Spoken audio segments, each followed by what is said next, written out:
আমার কথার জন্য ফ্রেন্ডশিপ নষ্ট করবি না। আরে পাগল, ফ্রেন্ডশিপ কেন শেষ করব? তুই বল তো। তোর সাথে ফ্রেন্ডশিপ করার পর থেকে আমার তোর জন্য একটা আলাদা অনুভূতি হয়। তোর সাথে একদিন কথা না হলে আমার খুব কষ্ট হয়।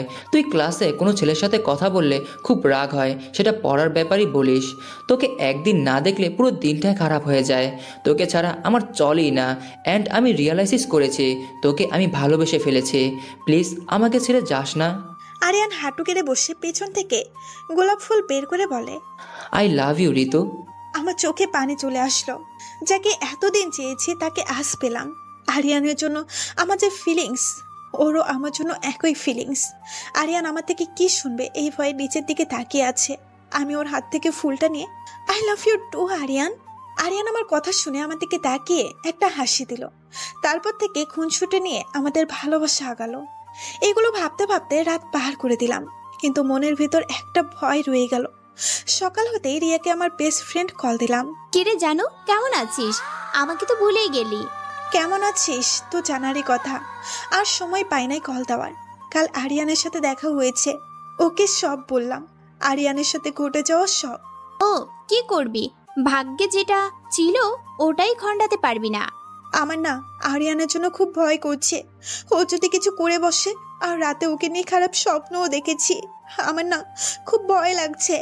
আরিয়ানকে নিয়ে তুই বেশি ভাবতেছিস, তাই বাজে স্বপ্ন দেখছিস। তেমন কিছুই করার মতো ছেলে বলে মনে হয় না। এত টেনশন করিস না। আচ্ছা, আবু কল দিয়েছে, তোকে পরে কল দিচ্ছি। Okay bye. কল কেটে ভাবলাম, রিয়া আমার ছোটবেলার সঙ্গী। রিয়া সব সময় সব সিচুয়েশনে আমার সাথে থাকে। কোনো সমস্যায় পড়লে আমাকে নিজের সব দিয়ে হেল্প করে, কিন্তু আরিয়ানের ব্যাপারে কিছু বললে ও এড়িয়ে যায়। আমার মনে হয় ও আমাকে কিছু বলতে চায়, কেন যেন বলতে পারছে না, কিন্তু আমি তেমন বিষয়টা পাত্তা দিইনি। এখন আমার সব থেকে খারাপ অবস্থা যাচ্ছে। অন্য সময় হলে আমাকে সমাধান দিত, কিন্তু এখন অন্য সময় হলে আমাকে সমাধান দিত কিন্তু এখন আরিয়ানের কথা বলতেই আমাকে এড়িয়ে যাচ্ছে। কি হচ্ছে আমার সাথে? নাকি আমি যেমন ভাবছি তেমন কিছুই না? ভাবতে পারছি না কিছু। উফ, সময় কারোর জন্য থেমে থাকে না। সময় চলছে আপন গতিতে। যত সময় ঘনিয়ে আসছে তত আমার ভেতরটা শেষ হয়ে যাচ্ছে। এই কয়েকদিন আরিয়ান আর কল করে নাই। আদে মাঝে মধ্যে করতো, কিন্তু আমার থেকে তেমন কোনো রেসপন্স না পেয়ে কেমন আছো, কি করছো এগুলো বলে শেষ করে দিত। আজ আমার গায়ে হলুদ, বাবা কোনো কিছুর কমতে রাখেননি। বড় মেয়ের বিয়ে বলে কথা, কিন্তু কেউ মনের দিকটা দেখে। ভাবতেই অবাক লাগে, যাদের এই হাসি ধরে রাখার জন্য নিজের সব শেষ করে দিয়েছি, তারা একটু আমার মনে ঢুকতে চেষ্টা করে না। আমাকে একটা হলুদ শাড়ি পরিয়েছে, মুখে ভারী মেকআপ, হলুদের গয়না সব মিলিয়ে ভূত সেজে বসে আছি। কাজিনরা সব সাজতে ব্যস্ত। খুব একা লাগছে। একা থাকলে যেন কষ্টটা আরো বেড়ে যায়। হঠাৎ পেছন থেকে কেউ ছড়িয়ে ধরলো। পিছু তাকিয়ে দেখি রিয়া। রিয়া আমার চোখে পানি দেখে আমাকে সামনে এসে জড়িয়ে ধরলো। প্লিজ এভাবে কান্না করিস না, অসুস্থ হয়ে যাবি। আল্লাহ যা করে ভালোর জন্যই করে। আরিয়ান তোর কপালে নেই। আমি পারছি না রে, কেন এত কষ্ট ভালোবাসায়? হয়তো আমি করি নেই, তাই জানি না ভালোবাসায় কষ্ট নেই। তোকে শুধু এটাই বলতে পারি, সব ঠিক হয়ে যাবে। এর থেকে কিছু বলার নেই আমার। কিন্তু তুই এভাবে কান্না করলে আমি চলে যাব। যার জন্য এসেছি সে যদি কাঁদে তাহলে থাকা যায় নাকি? আচ্ছা ঠিক আছে, তুই নাস্তা করেছিস? আরে খাওয়া দাওয়া নিয়ে সমস্যা নেই, এটা আমার নিজের বাড়িই মনে করি। যখন খিদে লাগবে খেয়ে নিব। তাই বললে হয় নাকি? যা এক্ষুনি গিয়ে খেয়ে আয়, তারপর কথা বলা যাবে। আচ্ছা বাবা, যাচ্ছি। রিয়া চলে গেল। যতই মনটা শক্ত রাখার চেষ্টা করি না কেন, পারি না। আজকে আরিয়ানের কথা খুব মনে পড়ছে। আরিয়ানের সাথে বিয়ের স্বপ্ন দেখাটা শুধুমাত্র স্বপ্নই রয়ে গেল। আচ্ছা, ও কি ঠিক আছে? সবাই নিয়ে গেল হলুদ অনুষ্ঠান শুরু করার জন্য। সবাই কত খুশি, কত ছবি তুলছে, আর আমি শুধু মুখে মিথ্যে হাসি টেনে সবার সাথে তাল মেলাচ্ছি। কিছুক্ষণ পর ছেলে পক্ষ থেকে কিছু মানুষ আসছে আমার হলুদ করার জন্য। কাজিনরা ওনাদের মেহমানদারি করছে। রিয়া ঋতুর সাথে ছবি তুলে নিচে নেমে আসতেছে। হঠাৎ শাড়ি পায়ে পড়ে যেতেই পেছন থেকে কেউ ধরে ফেললো। বেয়ান সাহেবা, একটু দেখে শুনে হাঁটবেন তো। রিয়া হাসিবের দিকে তাকিয়ে তাকে দেখলো। একটা সুদর্শন যুবক তার সামনে দাঁড়িয়ে আছে, দেখতে মাশাআল্লাহ ক্রাশ খাওয়ার মতো। ধন্যবাদ ধরার জন্য। ঠিক আছে। রিয়া চলে যেতেই আপনার পরিচয়টা জানা হলো না। আমি ঋতুর ফ্রেন্ড রিয়া সুলতানা। আমি আদির বেস্টু Hasib Chowdhury. Nice to meet you. Same. Riya ওখান থেকে চলে গেল। হাসিপুর যাওয়ার দিকে তাকিয়ে থেকে বলল, কিউটি। পুরো এভাবে কেটে গেল হলুদ রাত। সকাল হতেই পার্লারের মেয়েরা আসলো সাজাতে। মেরুন কালারের লেহেঙ্গা, ভারী ভারী অর্নামেন্টস, ভারী মেকআপ মনে হচ্ছে। আমার ওজন 5 কেজি বেড়ে গেছে। আমার লাইফেও এত সাজি নাই। আচ্ছা, না সাজলে কি হয় না? আজব। আমার বোন এসে বলল, হাই আপু, আমি তো তোর প্রেমে পড়ে গেলাম, অনেক প্রিটি লাগছে। আজকে কেন জানি বোনের উপর রাগ হলো না, খুব কান্না আসছে। সারাদিন ওর সাথে ঝগড়া করা খুব মিস করব। ওকে জড়িয়ে ধরলাম। আপু কাঁদিস না, মেকআপ নষ্ট হয়ে যাবে, তখন ভাইয়া ভূত ভেবে আর নিয়ে যাবে না। আমি এবার রাগের লুকে তাকালাম। এই মেয়েটা সিরিয়াস মোডেও এগুলা বলে। রিয়া আমার সামনে এসে, হয় যেন কারো নজর না লাগে। আজকে আমার জানুকে অনেক হট লাগছে। ভাইয়া না জ্বলে যায় দেখিস। আমি এবার ওর দিকে রাগে মুটে তাকালাম। ও চুপ হয়ে গেল। বাহির থেকে সবাই বলে উঠলো, বর এসেছে, বর এসেছে। সবাই চলে গেল। আমার বুকটা ধপ করে উঠল। আজকে আমি অন্যের হয়ে যাব, বিশ্বাসই হচ্ছে না। আচ্ছা, আমি এখন পালিয়ে গেলে কি খুব খারাপ হয়ে যাবে? ধর, আমি এগুলো কি ভাবছি? যাওয়ার হলে তো আরো আগেই চলে যেতাম। আমার পরিবারের জন্য আমাকে বিয়ে করতেই হবে। কাজী সাহেব আসলো, আমাকে রেজিস্ট্রি পেপারে সাইন করতে বলেছে, কিন্তু আমার হাত চলছেও না। চোখ বন্ধ করে আম্মু আব্বুর কথা ভাবলাম, তারপর মুখ খিসে সাইনটা করে দিলাম। কাজী কবুল বলতে বলছে। আমার মুখে যেন কেউ কষ্টিপ মেরে দিয়েছে, কথাই বের হচ্ছে না। কাজী আবারও বলল। রিয়া এসে আমার হাতটা শক্ত করে ধরে বলল, কবুল বলল। আমিও বলে দিলাম কবুল। সবাই চলে গেল। অঝরে চোখের পানি যাচ্ছে। রিয়া আমার পাশে এসে বসে বলল, আমি তোকে একটা কথা বলবো, তুই আমাকে কিছু জিজ্ঞেস করতে পারবি না। আমি এর থেকে বেশি বলতে পারবো না। আমি রিয়ার দিকে তাকিয়ে, কি? আরিয়ান তোর জন্য সঠিক ছিল না। ওর আসল রূপ খুব ভয়ঙ্কর। তুই যদি পারিস আদি ভাইয়াকে মেনে নিয়ে সুখে থাকিস। আমি কিছু বলতে যাব, ও আমাকে থামিয়ে বলে, কি কেন বলছি এগুলো আমাকে জিজ্ঞেস করিস না, আমি বলতে পারবো না, প্লিজ। সবাই আমাকে স্টেজে নিয়ে যাওয়ার জন্য আসলো। রিয়ার সাথে আর কথাও হলো না। সবাই আমাকে নিয়ে যাচ্ছে। আমি ভাবছি রিয়া এটা আমাকে কেন বললো? আরিয়ান কি খারাপ? না না, আমার আরিয়ান খারাপ হতে পারে না। নিশ্চয়ই রিয়া ওকে ভুল বুঝছে, এছাড়া আর কিছুই না। আরিয়ান আমাকে অনেক ভালোবাসে। আমি স্টেজে বসে আছি শেরওয়ানি পরে। চোখ সামনে যেতেই আদি হা হয়ে গেল। তার সামনে দিয়ে এক হুর পরে আসছে। আদি চাই সব সময় থেকে থাকুক, আর সে তার প্রিয়সীকে দেখতে থাকুক। সবাই আদিকে বলল ঋতুকে স্টেজে তুলতে। আদিও তার প্রিয়সীকে উঠাতে হাত বাড়িয়ে দিল। ইচ্ছা তো করছে এখান থেকে দৌড়ে পালিয়ে যাই। ঋতু সামনে তাকাতে দেখলো আদি বর সেজে তার জন্য হাত বাড়িয়ে দিয়েছে। ঋতু না চাইতেই হাত বাড়িয়ে দিল, উঠে সামনে গিয়ে দাঁড়ালো।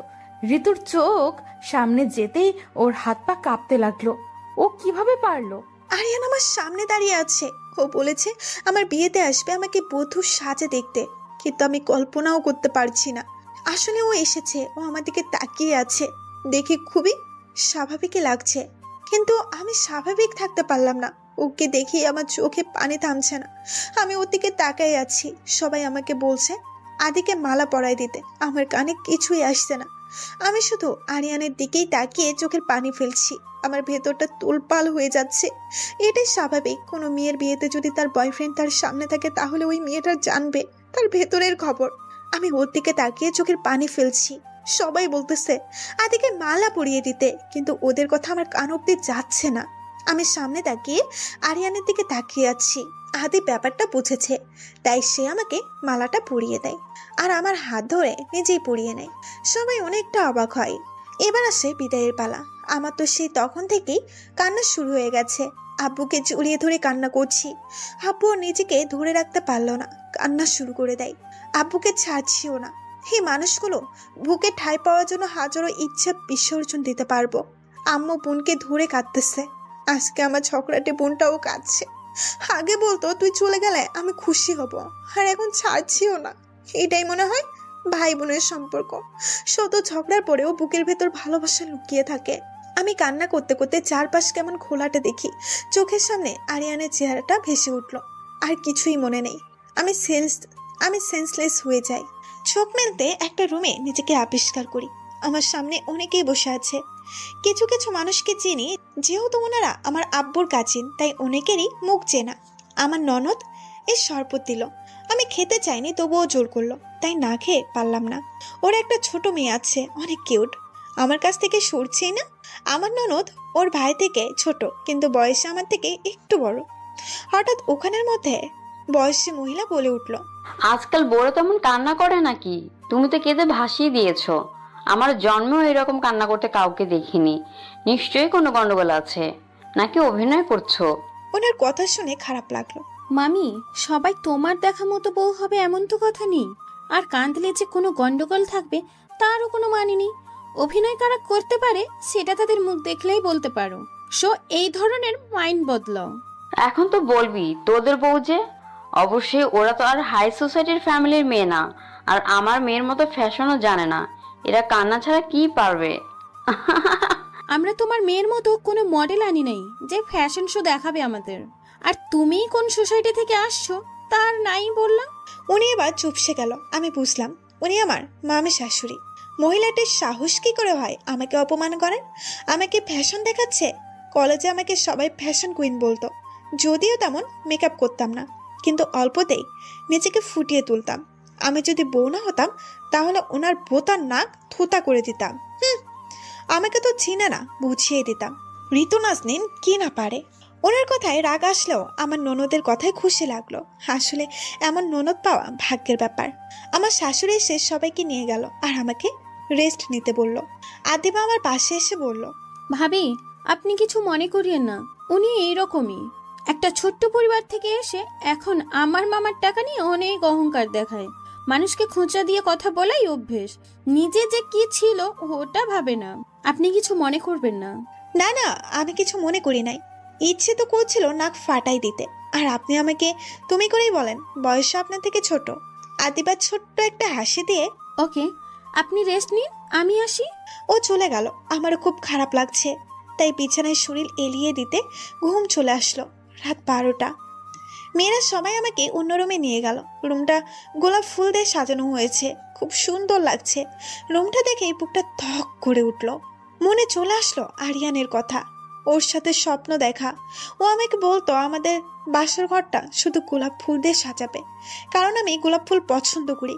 আজ তো ঠিকই গোলাপ ফুল দিয়ে সাজিয়েছে, কিন্তু আমার তো ভালো লাগছে না। আর যদি আরিয়ান থাকতো আদের জায়গায়, তাহলে এই রুমটা সবচেয়ে ভালো লাগতো। সবাই আমাকে খাটে বসিয়ে রেখে চলে গেল।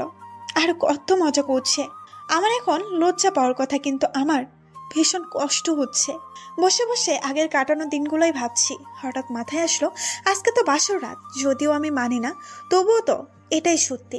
উনি যদি আমার উপর স্বামীর অধিকার খাটাতে চায়, এটা মনে আসতে একটু একটু শীত থাকায় ও আমার শরীর ঘেমে একাকার। আম্মু গো, তুমি আমারে নিয়ে যাও, না হলে ওই আদির বাচ্চা কাদি আমারে শেষ করে দিবে। আমি কি করে মুখ দেখাবো? ধর, বিয়ে তো হয়ে গেছে, মুখ তো দেখাতে পারবো, কিন্তু আমি নিজে কেমনে মুখ দেখাবো? আমার ভার্জিনি শেষ করে দেবে। কি করি এখন? কিছুই তো মাথায় আসছে না। সেফটি পিন হাতে নিয়ে পেয়েছি, ও যদি আমার কাছে আসে ওর পেটে সেফটি পিন ঢুকিয়ে দেব। কিন্তু আমি এই চিকনা মেয়েকে ওই বডি বিল্ডারের সাথে পারবো? না না, আমাকে পারতেই হবে। আমার ইচ্ছার বিরুদ্ধে কিছুই করতে দেব না। আমি শুধু আরিয়ানকে ভালোবাসি। মনে সাহস রাখলাম, আমাকে ধরার চেষ্টা করলে একদম মেরে দেব, কিন্তু সাহস যেন কোথায় হাওয়া হয়ে যায়। ভয়ে আমার জান বের হয়ে যাচ্ছে। তার উপর এত ভারী মেকআপ, এগুলো ভাবছি আর হাত কসলাচ্ছি। হঠাৎ দরজা খোলার আওয়াজ হতেই আমি তো শেষ। হাত পা কাঁপছে। কিভাবে সেফটি পিন পেটে ঢুকাবো? সেফটি পিন তো কাঁপতেছে। আল্লাহ গো, তুমি আমারে উঠাই নাও, না হয় গায়েব করে দাও। অবশেষে দিশা না পেয়ে দিলাম ভ্যা করে কাদা। আমার কান্নার শব্দ শুনে উনি আমার পাশে এসে, পরের দিন বিকেলে কালো শাড়ি পরে চুলগুলো সামনের দিকে হালকা ফুলিয়ে পেছনে খোপা করে খোপার মধ্যে কালো কালারের গজরা লাগালাম। জুয়েলারিগুলো দিয়ে হালকা লিপস্টিক আর কাজল দিয়ে দিলাম।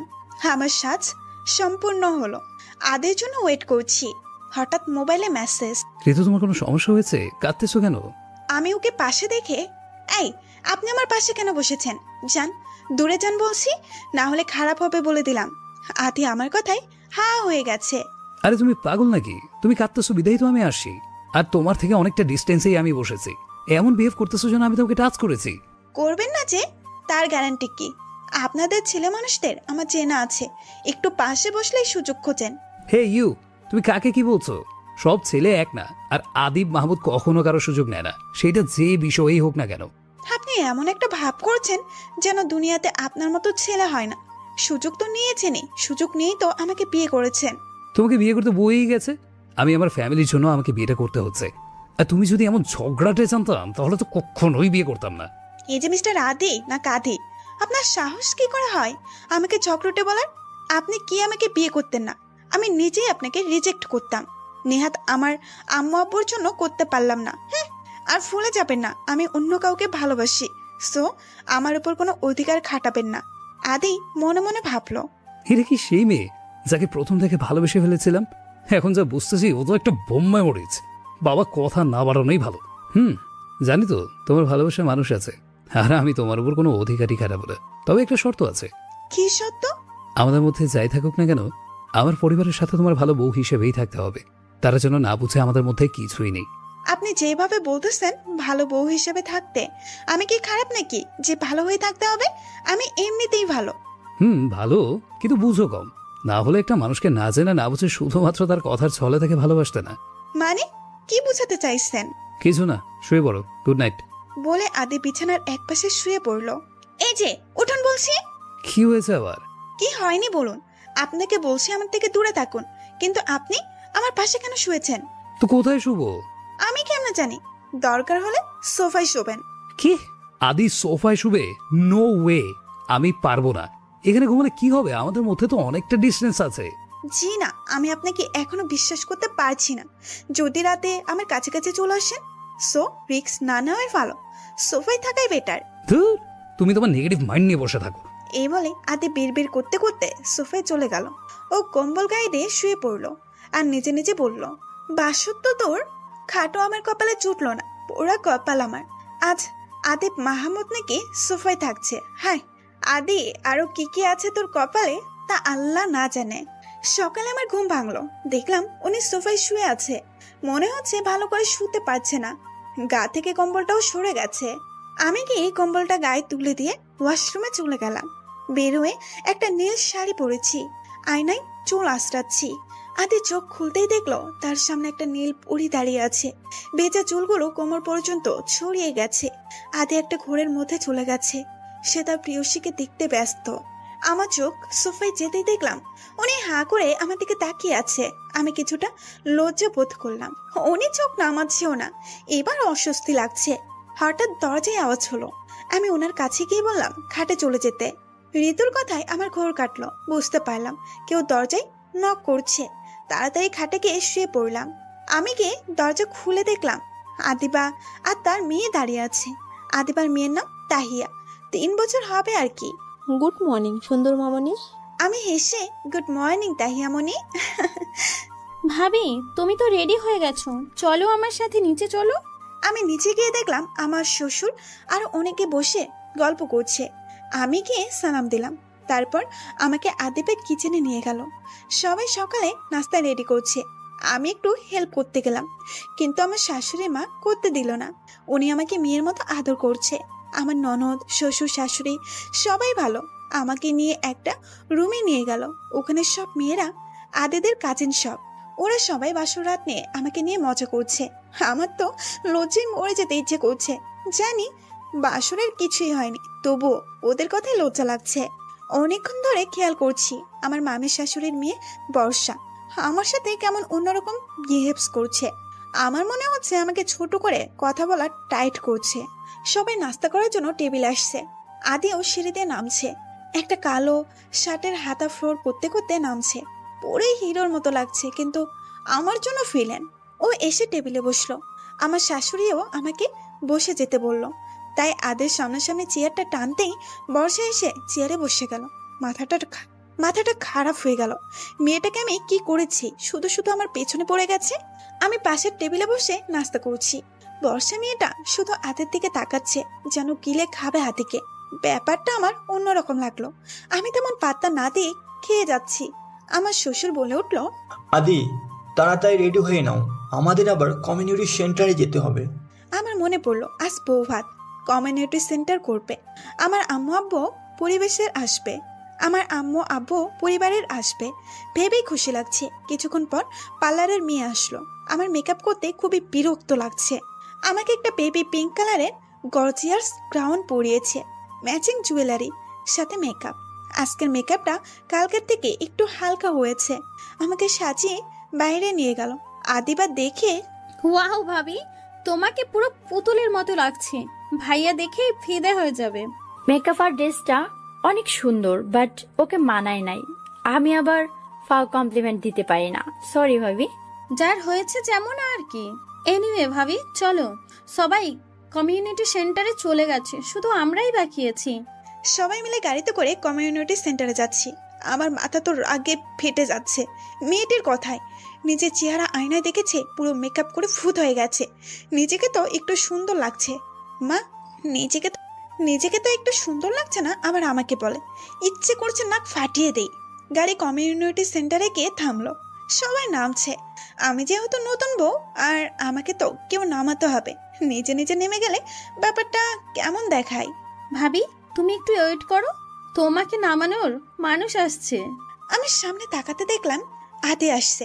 ও আমার সাথে ম্যাচিং করে জামা পরেছে, চুলগুলো স্পার্ক করা, পুরো জেন্টলম্যানস এর মতো লাগছে। সামনে এসে হাত বাড়িয়ে দিল। আমি দেখলাম চারপাশে মানুষ আছে, হাত না ধরে উপায় নেই। আমি ওর হাত ধরে নামলাম। ও আমার সাথে ভেতরে ঢুকলো। সবাই শুধু আমাদের নিউ কাপলদের দিকে তাকিয়ে আছে। কিছুক্ষণ পর আমার পরিবারের সবাই আসলো। তাদের দেখে নিজেকে আর আটকে রাখতে পারলাম না, জড়িয়ে ধরে কান্না শুরু করে দিয়েছি। আমার বোনটা তো আমাকে দেখেই কেঁদে দিল। আজ বুঝতে পারছি, যতই ঝগড়া মারপিট থাকুক না কেন, যতই খারাপ সাজুক না কেন, ভাই বোনের ভালোবাসা সব সময় অটুট থাকে। আমার বেস্টিও আসছে, ওকে জড়িয়ে ধরে, কেমন আছিস জানো? তোকে ছাড়া ভালো থাকতে পারি? তোকে অনেক মিস করতেছি। তোকে ছাড়া কলেজে কেমনে যাব, এ নিয়ে ডিপ্রেশনে ভুগছি। কেন? আমি তো বিয়ের পরেও পড়বো পাগলি। পড়বি ঠিকই আছে, কিন্তু আমাদের কলেজে থাকবি কিভাবে? তোর শ্বশুরদের পরিবার তো সবাই শহরে থাকে, তোকে যদি ওইখানে নিয়ে যায়। নেহি এ কাবিন নেহি হচ্ছে কথা জানো, তোরে ছাড়া নতুন কলেজে কেমনে থাকবো? ওইটা তো কথা, তুই আদি ভাইয়ার কথা বলিস। রিয়ারা সবাই কথা বলছে। রিয়া অনেকক্ষণ থেকেই ফলো করছে। হাসিব ওর পিছু পিছু হাঁটছে আর ওর সাথে কথা বলার চেষ্টা করছে, কিন্তু সুযোগই পাচ্ছে না। কাল বিয়েতে ওকে জ্বালিয়ে মারছে। এদিকে আমি খেয়াল করেছি বর্ষা শুধু আদের দিকে তাকাচ্ছে, আর হাতি আমার সাথে থাকলে ওর মুখটা কেমন করে আমার দিকে তাকায়। এই মেয়ের হাব ভাব ভালো ঠেকছে না। টাল মেকোস তো হে। এভাবে দিন কেটে গেল। আমার পরিবারের সবাই চলে গেল। যাওয়ার সময়ও খুব কেঁদেছি, ইচ্ছে করছিল ওদের সাথে চলে যেতে। রুমে শুয়ে আছি, আমার শাশুড়ি আর আতিপা রেস্ট নিতে বলল। এদিকে আতি রুমে এসে দেখে ঋতু শুয়ে আছে। দেখেই বোঝা যাচ্ছে চোখ মুখে ক্লান্তির ছাপ, আর কান্না করার ফলে চোখ ফুলে গেছে। ঘুমানো অবস্থায় ঋতুকে অনেক কিউট লাগছে। আদি ঋতুর পাশে বসে ঋতুকে অনেক মনোযোগ দিয়ে দেখছে। মুখটা কেমন বাচ্চা বাচ্চা ভাব। দেখলে কেউ বলবে আমার সাথে এত ঝগড়া করে। ওর মুখের সামনে ছোট ছোট চুলগুলো পড়ে আছে। হাতে চুলগুলো কানে গুছিয়ে দিয়ে কিছু একটা ভেবে উঠে গেল। আমি ঘুম থেকে উঠে দেখলাম রাত হয়ে গেছে। দূর, আমি এতক্ষণ ঘুমিয়েছিলাম। উঠে নিচে গিয়ে দেখি সবাই গল্প করছে। আমি ঘুমটাটা টেনে তাদের সামনে গেলাম। ঋতু, তুমি এত তাড়াতাড়ি উঠতে গেলে কেন? সারাদিন অনেক ঝাপড় গেছে, আর একটু রেস্ট নিতে। না না আন্টি, আমি অনেকক্ষণ রেস্ট নিয়েছি। ও মা, এই কি কথা? আন্টি কেন ডাকছো? আমি তো তোমার মাই। তোমাকে তো আমি আমার মেয়ে ভেবেই নিয়েছি। তুমি বুঝে আমাকে মা বলে মেনে নিতে পারোনি? সেটা নয়, আম্মু এমনি মুখে দিয়ে চলে আসছে। এবার ঠিক আছে, যাও তুমি গিয়ে ওদের সাথে গল্প করো। আমি আদের কাজিনদের সাথে বসে গল্প করছি। সহজে সবার সাথে মিশে গেছি। হঠাৎ বর্ষা আমার পাশে এসে বলল, ভাবি, তোমাকে একটা কোশ্চেন করব। করো। তোমার কি বয়ফ্রেন্ড ছিল? তুমি আমার সাথে ফ্রেন্ডলি সব শেয়ার করতে পারো। আমি বুঝলাম মেয়েটা আমার থেকে কথা বের করতে চাচ্ছে।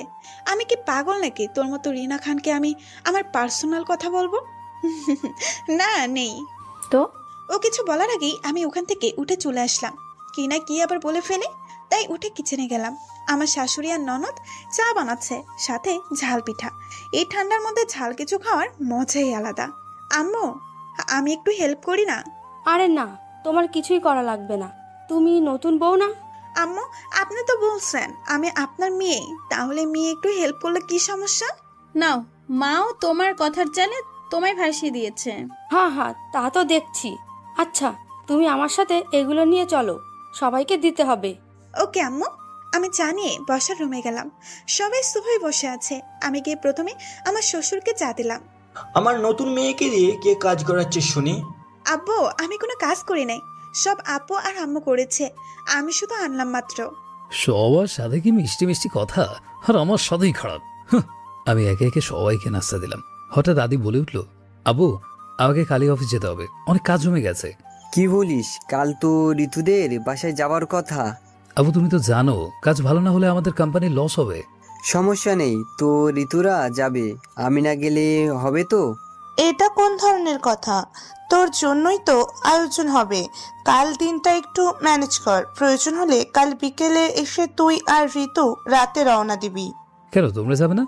আরে সবে কাল বিয়ে গেল, এখানে সবকিছু এখনো এলোমেলো, সব ঠিকঠাক করে আমরা যাব। তাহলে ঋতু থাক, আমি একাই সামনে নেব। আরে তুই অফিস থেকে এসে সব সামলাতে পারবি না, ঋতু যাক, আমার থাকতে পারবো, আমাদের নিয়ে চিন্তা করিস না। ওকে, তোমরা যা ভালো বুঝো। আমার রাগে গা জ্বলছে, এই কাঁধেটার সাথে আমাকে যেতে হবে। রাতে সবাই ডিনার করে ঘুমাতে চলে গেছে। আমি রুমে এসে বসে আছি। আসলে বসে আছি না, ভাবছি কি করে আদির সাথে না যাওয়া যায়। কিছুক্ষণ পর আদি আসলো, এসে সোফায় ল্যাপটপ নিয়ে বসে গেছে। আমি কথা কিভাবে শুরু করব বুঝতে পারছি না। পরে ওনাকে এই যে শুনছেন, উনি আমার দিকে তাকিয়ে আমি মুখ ফেংচি কেটে, সে যাই হোক আমি আপনার সাথে যাব না। আমি কি যেতে বলছি নাকি? আমি তো বারণই করলাম, আম্মুই তো যেতে বলছে। আমি জানি না কিছু, আমি যাব না ব্যাস। তো আম্মুকে গিয়ে বলো, আমাকে বলে লাভ কি? আমি আম্মুকে বলতে পারবো না। তা কেন পারবে? শুধু তো আমার সাথেই ঝগড়া করতে পারবে। কি আমি ঝগড়া করি? এই রে, ও তো খেপেছে, এবার আমাকে কাঁচা চিবিয়ে খাবে। আরে না, তুমি কই ঝগড়া করো। আর তুমি যদি যেতে না চাও আম্মুকে বলো, আমাকে না। এই বলে আদি সোফায় শুয়ে পড়ে। ধর, আমি আম্মুকে কিভাবে বলবো ভাবতে ভাবতে শুয়ে পড়লাম। হঠাৎ আরিয়ানের কথা মনে পড়লো। সারাদিনের ঝামেলায় মনেই আসেনি, এখন একাকিত্ব আবার মনে করিয়ে দিল।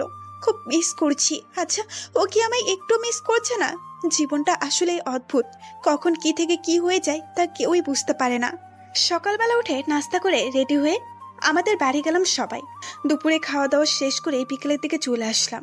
পরিবারের জন্য খারাপ লাগছে অনেক। একটু পর রওনা দিতে হবে। দূর পথে যেতে তো একটু ইচ্ছে করছে না, তবু নিজের ইচ্ছেকে চাপা দিয়ে যেতে হচ্ছে। গাড়ি চলছে তার আপন গতিতে। আমার পাশে আদি বসে আছে, মোবাইল টিপছে, কিন্তু মাঝে অনেকটাই দূরত্ব। কিরকম ঘুমো আসতেছে। আমি মোবাইল টিপছি, হঠাৎ খেয়াল করলাম ঋতু ঘুমাচ্ছে। গাড়ির ব্রেক এর মাথাটা পড়ে যেতে আমি ধরে ফেললাম, আমার কাঁধে ওর মাথা রাখলাম। আদেরটাকে ঘুম ভাঙে আমার মাথা ওর কাঁধে দেখে তাড়াতাড়ি ঠিক হয়ে বসলাম। ঘুমালে আমার হুঁশ থাকে না। নামো, আমরা চলে এসেছি। কি এত তাড়াতাড়ি? তাড়াতাড়ি আসি নাই, তুমি তো সারা পথ ঘুমিয়েই ছিলা, বুঝবা কেমনে কতক্ষণ লাগছে? ওর কথায় কিছুটা লজ্জা পেলাম। আসলেই তো আমি খুবই ঘুম কাতুরে। দুজনে গাড়ি থেকে নামলাম। আমি তো বাড়ি দেখে হাঁ হয়ে গেছি। গ্রামের বাড়িটা দেখতে অনেক সুন্দর, এটা তো তার থেকে সুন্দর। রাতে তেমন বোঝা না গেলেও যেটুকু বুঝলাম বাড়িটা অনেক সুন্দর। কি হয়েছে, দাঁড়িয়ে আছো কেন? চলো। ভেতরে ঢুকে তো আরো অবাক, অনেক সুন্দর করে ডেকোরেশন করছে। বাড়ির ভেতরে রাজপ্রাসাদ মনে হচ্ছে। আদি আমাকে রুমে নিয়ে আসলো। এটা তোমার রুম, আর এই নাও তোমার লাগেজ। এটা বলে আদি ওর লাগেজটা হাতে নিয়ে চলে যাচ্ছে। এমন সময় বললাম, আপনি কোথায় যাচ্ছেন? সোফায় শুয়ে শুয়ে আর কোমর বাঁকা করতে পারবো না। এমনিতেও এই 3 দিনে আমার পিঠে ব্যথা হয়ে গেছে। এখন তো আমরা দুজন, তাই কাপড় সাজার অভিনয় করা লাগবে না, তাই ওই রুমেই থাকবো। বলে উনি চলে গেল। আমি কিছু বললাম না, মাথা নিচু করে ফেললাম। ঠিকই তো বলেছেন, আমার জন্য উনি অনেক কষ্ট করেছেন। আমার জায়গায় অন্য কেউ থাকলে এতক্ষণে উনি স্বামীর সব অধিকার পেত, কিন্তু আমি দিতে পারবো না। এদিকে আদি ভাবছে, যতদিন না তুমি আমাকে আপন করে নিবে ততদিন তোমার থেকে দূরে থাকবো। ফ্রেশ হয়ে বের হলাম, অনেক খিদে লাগছে, তাই রুম থেকে বেরিয়ে দেখি আদি কিচেনে ফ্রিজ থেকে বের করছে কি যেন। কি করছেন? রাতে রান্না করছি। আপনি কেন কান্না করছেন? আমাকে ডাকলেন না কেন? দেখি সরুন, আমি রান্না করতেছি। কেন মেয়েরা রান্না করতে পারলে ছেলেরা কেন রান্না করতে পারবে না? লাগবে না, তুমি গিয়ে টিভি দেখো, আমি রান্না করছি। আপনি রান্না করতে পারেন? আগে তো আমি এখানে একাই থাকতাম, তো নিজে নিজেই রান্না করতাম, আর আম্মু থাকলেও ফ্রাইডেতে আমি রান্নায় হেল্প করতাম। সো এখান থেকে যাও। ওকে ঠিক আছে, বাট কাল থেকে আমি রান্না করব। ওকে। আমি গিয়ে টিভিতে কার্টুন দেখছি, কিন্তু পেটে ইঁদুর দৌড়াচ্ছে। হঠাৎ আদি আমার সামনে, উনি কতগুলো চিপস এনে বলে, রান্না হতে হতে এগুলো খাও। আমি খুশিতে লাফিয়ে উঠে চিপসগুলো নিলাম। আপনি কিভাবে জানেন আমার এই চিপসগুলো ফেভারিট? আদি একটা মুচকি হাসি দিয়ে চলে গেল। আমি উত্তর না পেয়ে বসে বসে চিপস খাচ্ছি আর কার্টুন দেখে হাসতেছি। আদি রান্না করতে করতে হাসছে। এখনো পৃথিবীতে এমন মেয়ে আছে এই বয়সে কার্টুন দেখে? আদি, তুই একটা বাচ্চা বিয়ে করেছিস। রান্না হয়ে গেছে, আমি আর আদি খেতে বসলাম। আমি ভাবছি ছেলেরা আবার ভালো রান্না করতে পারে না কি, কিন্তু আসলে ওর রান্নাটা খুব খুব মজা হয়েছে। পেট ভরে খেয়ে রুমে গিয়ে শুয়ে পড়লাম। মোবাইলে অ্যালার্ম দিলাম যাতে তাড়াতাড়ি উঠতে পারি। ওনার আবার সকালে অফিস আছে। আমার শাশুড়ি মা পাঠিয়েছে ওনাকে সময় মতো সব সামলে নিতে। যদি দেরিতে উঠি তাহলে কেমনে হবে? সকালে অ্যালার্মের সাথে সাথে উঠে পড়লাম। ওনার জন্য নাস্তা রেডি করলাম। উনিও ফ্রেশ হয়ে আসলো। নাস্তা করে তাড়াতাড়ি চলে গেল। যাওয়ার সময় বলে গেল কিছু লাগলে ওনাকে কল দিতে। সারাদিনই একা একা কেটেছে আম্মুদের সাথে আর আমার শাশুড়িদের সাথে কথা বলে। রান্না বান্না শেষ করে ফ্রেশ হয়ে আসলাম। দেখি আমার মোবাইলে আননোন নাম্বার থেকে কল আসছে। আসসালামু আলাইকুম, কে বলছেন? ওয়ালাইকুম সালাম ভাবি, আমি হাসিব। ও আচ্ছা ভাইয়া, বলেন কেমন আছেন? আলহামদুলিল্লাহ ভালো, আপনি? জি ভালো। আপনার একটা হেল্প চাই। কি হেল্প? রিয়ার নাম্বারটা দিতে পারবে প্লিজ? কেন? আপনার মতো কাপল হওয়ার জন্য কতদিন আর সিঙ্গেল থাকবো। আমিও হেসে দিলাম। কিন্তু ওর পারমিশন ছাড়া নাম্বার দেওয়া কি ঠিক হবে? কিচ্ছু হবে না, আমার উপর বিশ্বাস রাখতে পারেন। অনেক জোড়াজুড়িতে নাম্বারটা দিলাম। আর আমি হাসিব ভাইয়াকে এই কয়েকদিনে যা চিনলাম, উনি খুব মিশুক আর ভালো মানুষ, তো সমস্যা হবে না, তাই দিয়ে দিলাম। তারপর খেয়ে কিছুক্ষণ ঘুমিয়ে নিলাম। এদিকে বিকেল পেরিয়ে রাত 9টা হতে চললো। এত বড় বাড়িতে একা খুব ভয় লাগছে। আমি এমনিতে ফিরো, তার উপর এত রাত, ভয়ে হাত পা কাঁপছে। আর সকালে তাড়াহুড়ায় ওনার নাম্বারটা নেওয়া হলো না। এখন তো আমার কান্না আসছে। একটা মানুষ এত কেয়ারলেস কিভাবে হতে পারে? ঘরে যে একটা মেয়ে আছে সেটা ভুলে গেছে নাকি? আজকে আসুক, বুঝাবো মজা। আস্তে আস্তে ভয় তো বেড়ে যাচ্ছে। বসে বসে কাঁদছি। এমন সময় কলিং বেল বেজে উঠলো।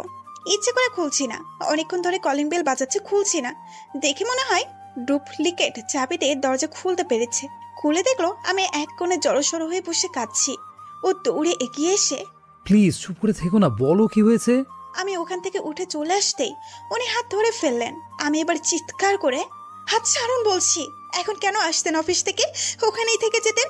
এত বড় বাড়িতে যে একটা মেয়ে একা আছে তা কি জানেন না? একটু ন্যূনতম সেন্স নেই যে তার ভয় লাগতে পারে? নাকি স্বামীর অধিকার পাচ্ছেন না, যে ওই চিন্তা শক্তি হারিয়েছেন? নাকি ভালোই লাগছে না আমার কথা চিন্তা করতে?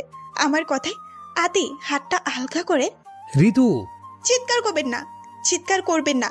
আমি ভুল কিছু বলি নাই। আপনার যদি একটুও দায়িত্ববোধ থাকতো তাহলে একটাবার খোঁজ হলেও করতেন বলে রুমে এসে দরজা বন্ধ করে দিলাম। আদি দেওয়ালে সজোরে ঘুষি মারলো।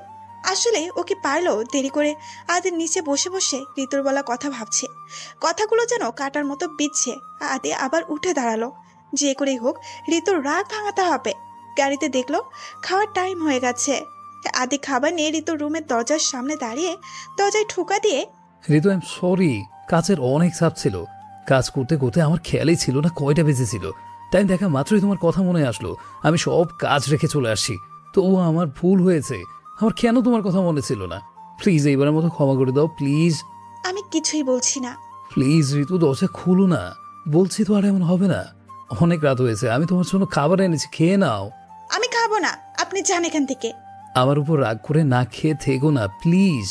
খাবো না বললাম না, যান এখান থেকে। তুমি যতক্ষণ না দরজা খুলবে আমি এখান থেকে এক পাও নড়বো না। অনেকক্ষণ পর ঋতুর আওয়াজ না পেয়ে আদি আবারও বলল, আমার কিন্তু অনেক খিদে পেয়েছে। কাজের চাপে দুপুরেও খাওয়া হয়নি। প্লিজ দরজা খুলো, তুমি না খেলে আমিও খাবো না। এবার আমি কিরকম খারাপ লাগলো, কাজের চাপে দুপুরেও খাইনি, কিন্তু তাই বলে আমি এক কাজে ফুলে চাপে নাকি? থাক, ক্ষমা তো চেয়েছে, গিয়ে দরজা খুললাম। সরি। ওনার ইনোসেন্ট মুখ দেখে হাসি পেল, কিন্তু হাসলে চলবে না। মুখে গম্ভীর ভাব নিয়ে ওনার হাত থেকে খাবারের প্লেট নিয়ে টেবিলে বসে খাওয়া শুরু করলাম। উনি মুচকি এসে আমার সামনে টেবিলে বসে খাওয়া শুরু করলো। ও টেবিল থেকে পানির গ্লাসটা নিতেই আমার চোখ গেল ওনার হাতে। হাতটা পুরো লাল হয়ে আছে, যেন কেউ আঘাত করছে। আপনার হাতে কি হয়েছে? লাল হয়ে আছে কেন? হাতে কিছু না বলে কিচেনে চলে গেল। মনে হলো কিছু লুকালো। আমি তেমন পাত্তা না দিয়ে চলে গেলাম।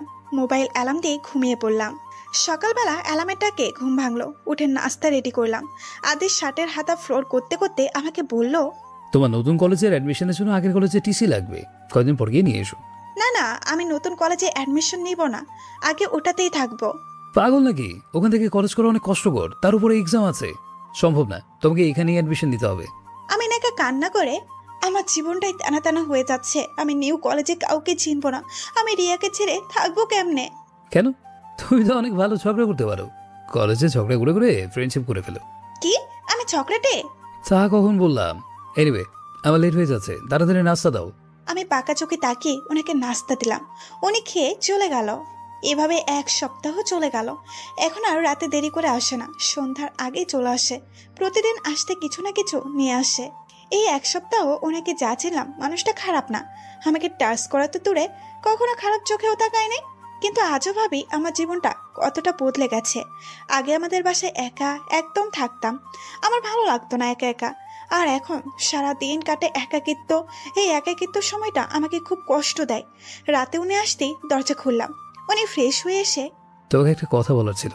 হ্যাঁ বলেন। আসলে আসলে আমাদের বিয়েটা গ্রামে হওয়ায় আমার ফ্রেন্ডরা আর অফিসে কলিগরা সবাই বিয়েতে যেতে পারেনি। এখন সবাই একটা পার্টি থ্রো করেছে আমাদের জন্য আর কি। আমি অনেকবার মানা করেছি, কিন্তু ওরা মানছে না। এখন তুমি যদি আমার সাথে যাও ভালো হবে। আমি তোমাকে জোর করছি না, যদি চাও আর কি। অনেকটা ভয়ে আর সংকোচ নিয়ে বললাম। আমি ওনার মুখ দেখে হাসি পাচ্ছে, কথাগুলো বলতেও তুতলাচ্ছে। উনি এত আশা করে বলছে, না করতে পারছি না। ওনার সম্মানের দিকে ভেবে, আচ্ছা ঠিক আছে, কখন যেতে হবে? আদি মুখে হাসি ফুটলো, যেন এক রাজ্যকে জয় করেছে। কাল সন্ধ্যা থেকে রেডি থেকো, আমি অফিস থেকে এসে নিয়ে যাব। আচ্ছা বলে চলে আসতেই উনি, ঋতু। আদে একটা প্যাকেট এগিয়ে এনে, এখানে কিছু জিনিস আছে, তোমার পছন্দ হলে কালকে পড়ো। আমি প্যাকেটটা নিয়ে রুমে আসলাম। পরে খুলে দেখলাম একটা গর্জিয়াস কালো শাড়ি, ম্যাচিং জুয়েলারি, সব মিলে খুব সুন্দর। ওনার চয়েস আছে বলতে হবে। আমি জিনিসগুলো রেখে দিলাম। আদে মেসেজ দিয়েছে নিচে নাম্বার জন্য, ওনাকেই নিচে আছে। আমি ঠিকঠাক হয়ে নিচে গেলাম। আমার চোখ কিছুক্ষণের জন্য আটকে গেছে সামনে থাকা ব্যক্তিটির উপর। হাতে একটা কালো শার্ট পরেছে, হাতে একটা কালো ঘড়ি, চুলগুলো এক পাশ করে উপরের দিকে স্পার্ক করেছে, কয়েকটা চুল সামনে থেকে পড়ে যাচ্ছে। আদি গাড়ির সাথে হেলান দিয়ে মোবাইল টিপছে। আমি ওর সামনে গিয়ে, চলুন। আদি আমার দিকে তাকিয়ে আছে। ঋতুর দিক থেকে চোখ ফেরানো যাচ্ছে না। মনে হচ্ছে কালো শাড়ি ওর জন্যই বানানো হয়েছে। তেমন সাজে নাই, তবু কি মায়াবী লাগছে। অনেক কষ্টে নিজেকে সামলিয়ে বললাম, চলো। গাড়িতে উঠে আদি ড্রাইভ করছে। আমি ওর পাশেই, না চাইতেও ওর দিকে চোখ চলে যাচ্ছে। আদি বারবার আমার দিকে তাকাচ্ছে। কিছুটা অস্বস্তি লাগছে এভাবে তাকানো। সামনের দিকে তাকিয়ে ড্রাইভ করে, না হলে অ্যাক্সিডেন্ট হতে পারে। ঋতুর কথায় লজ্জা লাগলো, ট্রাই ড্রাইভে মন দিলাম। আজকে কেন জানি আদিকে খুব খুশি লাগছে। হয়তো তার প্রেয়সীকে এত কাছে পাওয়ায়। স্বামীর অধিকার নাই বা পেলাম, এভাবে পাশে থাকলেই যথেষ্ট। ঋতু বাইরের দিকে তাকিয়ে ভাবছে, আজ দিনটা অন্যরকম হলেও পারত তার মনের মানুষের সাথে। আমি কি কখনো আরিয়ানকে ভুলতে পারবো? হয়তো পারবো না, আবার হয়তো পারবো, জানি না ভাগ্য আমাকে কোথায় নিয়ে যায়। ভাবতে ভাবতে গাড়ি এসে থামলো একটা ক্লাবে। দেখে অনেক হাই সোসাইটি মনে হচ্ছে। গাড়ি থেকে নেমেই আদি বলল, ঋতু, এখানে একটু হাজব্যান্ড ওয়াইফের মতো করে অভিনয় করে থাকতে হবে। আর আমার ফ্রেন্ডরা হয়তো দুষ্টামি করতে পারে আমাদের নিয়ে, প্লিজ কিছু মনে করো না। এটা কোনো ব্যাপার না, আমার তো সারা জীবনই অভিনয় করেই কাটাতে হবে। ঋতুর কথায় আদের খারাপ লাগলো, কিন্তু তা প্রকাশ না করে ভেতরে গেল।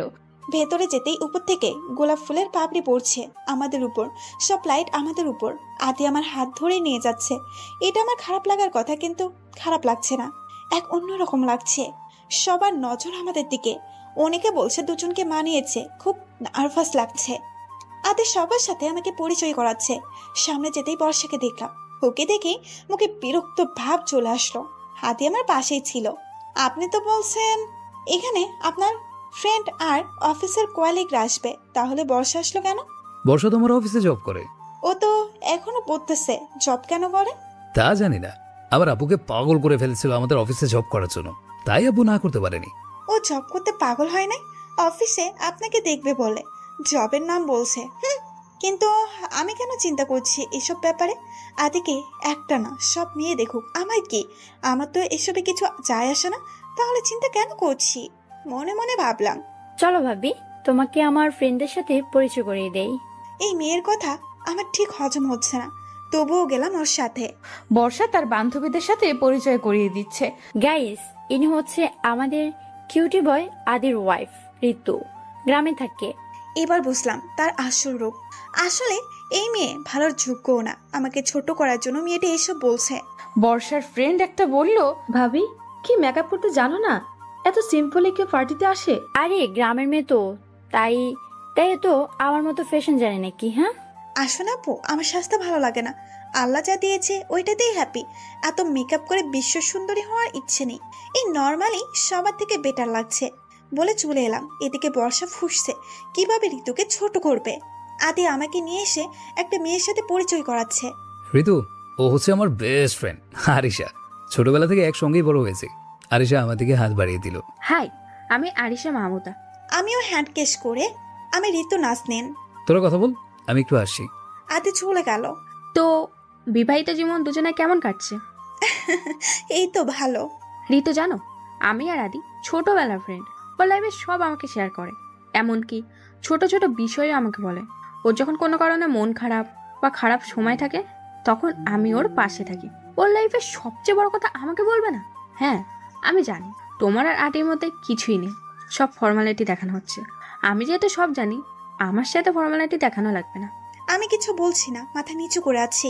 তবে আদি ঠিকই বলেছে, তুমি পরীর থেকেও সুন্দর, খুব মিষ্টি লাগছে। আচ্ছা চলো, সবাই ওখানে গল্প করছে, ওখানে যাই। সবাই একসাথে গল্প করছে, আমাকে আর আদিকে নিয়ে মজা করছে। হাসিবও এসেছে, যেহেতু আদির ফ্রেন্ড। হঠাৎ হাসিব বলে উঠলো, ভাবি জানো আদি অনেক ভালো গান গায়, তো তুমি বলো না তোমার জন্য একটা গান করতে। আমি কিছু বলছি না, শুধু মুচকে হাসি দিলাম। এবার সবাই ওকে জোর করে গান গাইতে বলছে, কিন্তু ও গাচ্ছে না। অনেক জোর করে রাজি হলো। একজনের একটা গিটার দিল। আদি গিটারটা নিয়ে সবার সামনে গিয়ে একটা চেয়ারে বসলো। আদি এক নজর ঋতুর দিকে তাকিয়ে গিটার বাজানো শুরু করলো। ঋতুর দিকে তাকিয়ে মুচকি হেসে গান শেষে সবাই হাততালি দিল। ব্রো, অনেক দারুণ হয়েছে, তোর গানের গলার জবাব নেই। আদি দেখছে ঋতু তাকে কোনো কমপ্লিমেন্ট দিচ্ছে না, ও মন খারাপ করে বাইরে চলে গেল। সবাই গল্প করছে।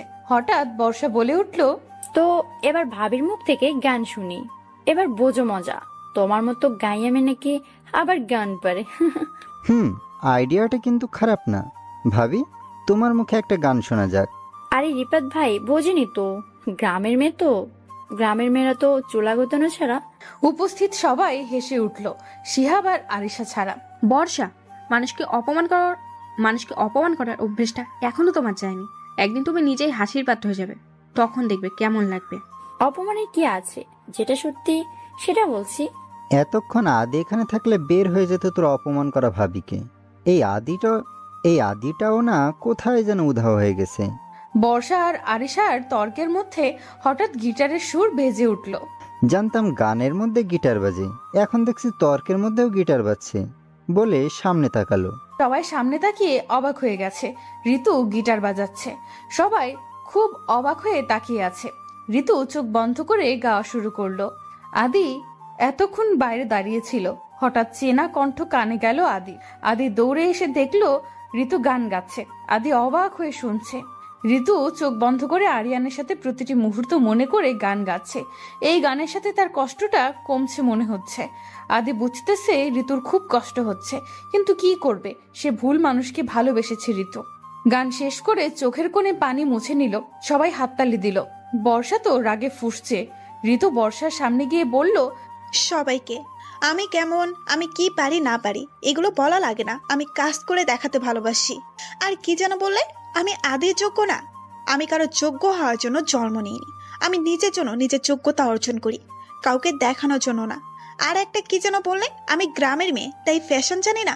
শুধু মেকআপ করলে তাকে ফ্যাশন বলে না। আমাদের বাসায় এসো, ফ্যাশন কাকে বলে দেখিয়ে দেব। সো সামনে থেকে আমাকে কিছু বলার আগে 1000 বার চিন্তা করবে। সবাই অবাক হয়ে শুনছে। আরিশা আর হাসিব তো মনে মনে খুশি হয়েছে। আদি আগা মাথা কিছুই বুঝতেছে না, কারণ ও তখন ছিল না। ঋতু কথাগুলো বলে ভাব নিয়ে আরিশার সহ অন্য পাশে সবাই চলে গেল। সবাই আবার যার যার মতো কথা বলছে। হাসিব আদিকে কিছুক্ষণ আগের কথা বলল। আদি তো রেগে ফায়ার। আদি বর্ষার কাছে গিয়ে, তোর সাহস কি করে হলো ঋতুকে অপমান করার? তোর এই রূপ তো আমি আগে থেকেই জানি। আজ ঋতুকেও দেখা দিলি। তুই আর ঋতুর মধ্যে কত তফাৎ। নেহাত মামার জন্য তোকে অফিসে রেখেছি, কিন্তু আজ যেটা করলি সেটার জন্য তোর কোনো ক্ষমা নেই। তুই আর অফিসে যাবি না বলে আদি চলে গেল। বর্ষার রাগে আর এক মুহূর্তও দাঁড়ালো না, বাড়ি চলে গেল। এদিকে আরিশা আর ঋতু অনেক গল্প করছে। ঋতু জানলো আরিশার নাকি 2 বছর আগে বিয়ে ঠিক হয়ে আছে, সামনের মাসে বিয়ে। এভাবে দুজন কথা বলছে আর হাসছে। আর আদি দূর থেকে ঋতুর হাসি ভরা মুখ দেখছে। সবাই একসাথে ডিনার করে বিদায় নিচ্ছে। আরিশা ঋতুকে সবার থেকে আলাদা এনে বলল, তোমাকে কিছু কথা বলবো, কিছু মনে করবে না তো? কি মনে করবো আবার, আপনি বলেন। আদি তোমাকে অনেক ভালোবাসে, এখন থেকে না, আরো 2 বছর আগে থেকে। কতটা ভালোবাসে বলে বোঝাতে পারবো না। আদির একটা ডায়েরি আছে, ওটা বললেই বুঝবে। আর একটা কথা, আরিয়ানকে বললে ভুলে যে, ও ভালো ছেলে না, ও একটা। আর বলতে পারলো না, আদি চলে আসলো। তোমাদের কথা এখনো শেষ হয়নি, লেট হয়ে যাচ্ছে, চলো। ওকে চলো। আমার তো পা চলছে না। আরিশা এটা কি বললো? আরিয়ান ভালো ছেলে না? না, আরিয়ান খারাপ হতেই পারে না। ও আমাকে খুব ভালোবাসে। বাহিরে গিয়ে আরিশা তার গাড়ি করে চলে গেল। আমারও যাওয়ার জন্য গাড়িতে উঠলাম। আমার মাথায় আদির কথাও আসলো। ও আমাকে ভালোবাসে, তাও 2 বছর ধরে। আদি থেকেও আরিয়ানের কথা আমার বেশি খটকা লাগছে। কি হচ্ছে আমার সাথে? ঋতু, এনি প্রবলেম? অনেকক্ষণ থেকে দেখছি তুমি অন্যমনস্ক হয়ে আছো। বর্ষার কথা খারাপ লাগছে? আসলে ও এমনই, সবাইকে অপমান করার জন্য অলওয়েজ প্রস্তুত থাকে। না, ওর কথাই কি মনে করব? যার যে অভ্যাস সে তো তেমনি করবেই। এটা আপনার মামির দোষ। আপনার মামি সঠিক শিক্ষা দিতে পারে নাই। আমার মামিও এই টাইপের, কিন্তু আমার মামা অনেক ভালো। ভালো পেয়েই তো ওনার মাথার উপরে উঠে গেছে। আচ্ছা, একটা কথা বলবো? বলেন। তুমি অনেক ভালো গান গাও, বাট এত ভালো গান কেমনে পারো? আমার গান ভালো লাগে। আমার যখন মন খারাপ থাকে নিজে নিজে গান গাই। আর গিটার বাজানো শিখেছি ইউটিউব থেকে। ও আচ্ছা। আপনিও ভালো গান পারেন। থ্যাঙ্কস। আবারও আমাদের মাঝে নীরবতা বিরাজ করছে। বাড়ি এসে আমার রুমে শুয়ে আছি, ভাবছি আরিশা আপু আরিয়ানের কথা কেন বলল। হঠাৎ মনে আসলো আরিয়ানের কথা শুধু আরিশা আপু না, আদি আর রিয়াও বলেছে, কিন্তু আমি তেমন পাত্তা দেইনি। আরিয়ানের ব্যাপারে আদি আর রিয়া কি এমন জানে যে ওর নামে খারাপ বলছে? আসলে কি আমার থেকে কিছু লুকিয়ে আছে? তাহলে সেটা কি? না, আমাকে আরিয়ানের ব্যাপারে সবার এইরকম ভাবার কারণ জানতেই হবে। কি করব ভাবছি। আমাকে সব জানতে হলে রিয়ার সাথে সামনাসামনি কথা বলতে হবে। রিয়াকে কল দিলাম। কিরে জানো, বর পেয়ে তো আমাকে ভুলে গেছিস। কি কথা, কিছু হয়েছে? কল কেটে ভাবছি কাল সব ক্লিয়ার হবে। আমার আরিয়ান খারাপ হতে পারে না।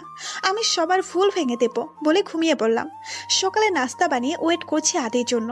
তখনই আদি ফ্রেশ বের আজকে কেন? আরো কয়েকদিন পরে যেও। রে, ওকে যেতে দেওয়া যাবে না। না না, আপনাকে যেতে হবে না, আমি যেতে পারবো। আর রিয়া তো থাকবেই। ওকে, আমি যাবো তোমার সাথে। আমারও অফিসে অনেক কাজ, তাই আর শুরু করলাম না ওকে। তবে আমি ড্রাইভারকে বলে দিচ্ছি, ও তোমাকে দিয়ে আসবে। আদে যাওয়ার পরে আমিও বেরিয়ে গেলাম। অনেক টেনশন হচ্ছে, কি হবে আজকে। কফি শপে আমি আর আরিয়ান সামনাসামনি বসে আছি। নীরবতা ভেঙে রিয়া বলল, কিরে এত সিরিয়াস হয়ে আছিস, কিছু হয়েছে? আচ্ছা, তুই আমাকে সত্যি ফ্রেন্ড ভাবিস? এসব কি বলছিস? তুই আমার বেস্ট ফ্রেন্ড, ছোটবেলা থেকে তুই আমার চলার সাথী। আর তুই বলছিস আমি তোকে ফ্রেন্ড ভাবি কিনা? আমি রিয়ার হাত ধরে, তাহলে আমাকে কথা দে, আমি তোকে যেটা জিজ্ঞেস করবো তুই সত্যিটা বলবি।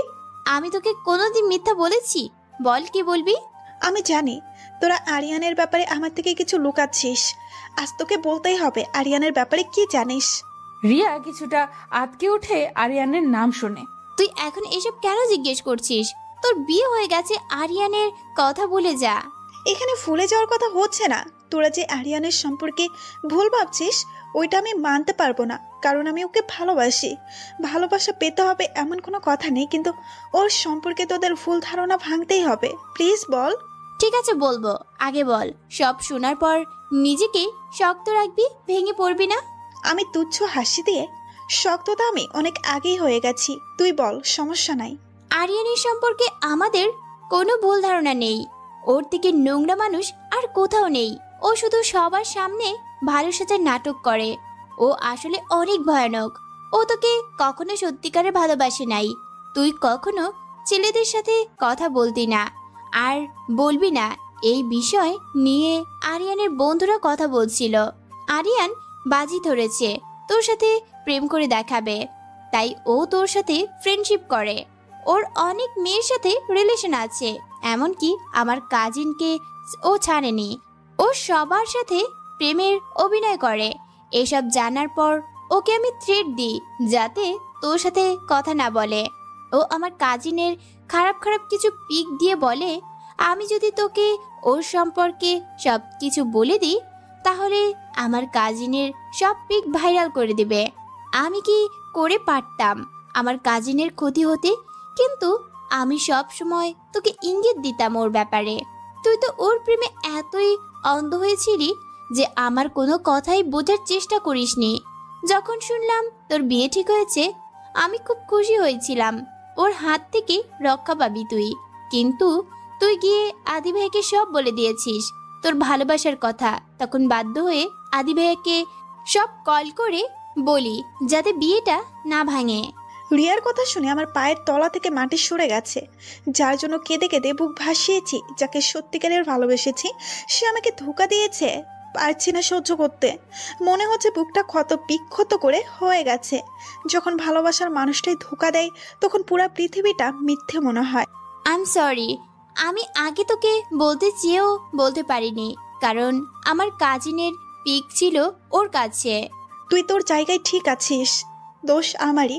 তোর কথাগুলো আমি আগে বোঝার উচিত ছিল, কিন্তু আমি ওকে ছাড়বো না। ও কি কলেজে আছে এখন? হয়তো, কিন্তু তুই কিছু করিস তাহলে ঝামেলা হবে। কিছুই হবে না বলে কলেজে চলে গেলাম। এই জন্য কেঁদে কেঁদে শেষ হয়ে যাচ্ছি। আমি গিয়ে ওর সামনে দাঁড়ালাম। আরিয়ান আমাকে দেখে অনেকটা আটকে গেছে, হয়তো আমাকে আশা করেনি এখানে। ঋতু তুমি? বলতেই গালে দিলাম থাপ্পড়, তারপর শার্টের কলার ধরলাম। উত্তার বাচ্চা, তুই আমার সাথে ভালোবাসার নাটক করেছিস? মেয়েদের নিয়ে ছেলে খেলা কি তোর অভ্যাসে পরিণত হয়েছে না?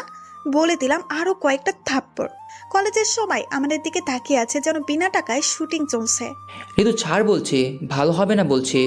কলারটা আরো জোরে টেরে, ভালো তো তোর হবে। তোর মতো একটা জঘন্য ছেলেকে আমি ভালোবেসেছি, এটা ভাবতেও ঘৃণা লাগছে। তোর মিথ্যে ভালোবাসায় আজ আমার সত্যি ভালোবাসা হেরে গেল। দোষ আমার ছিল, তোর মতো ছেলেকে ভালোবেসেছি। কিন্তু কথাই আছে আল্লাহ যা করে ভালোর জন্যই করে। আমার ভাগ্য ভালো ছিল তোর মতো লম্পটকে বিয়ে করিনি। বলে কলার ছেড়ে ধাক্কা মারি, যার ফলে ও মাটিতে পড়ে যায়। তোর শাস্তি আমি দেব না, একদিন আল্লাহ দিবে।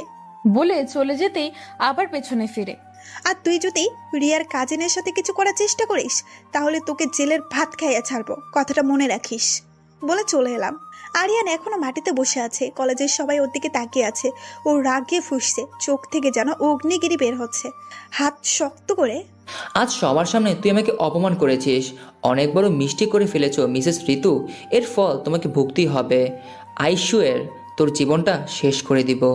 এদিকে ঋতু কাঁদতে কাঁদতে গাড়িতে উঠে গেল। আদের সাথেও কথা বলেনি। কি অপরাধ ছিল আমার?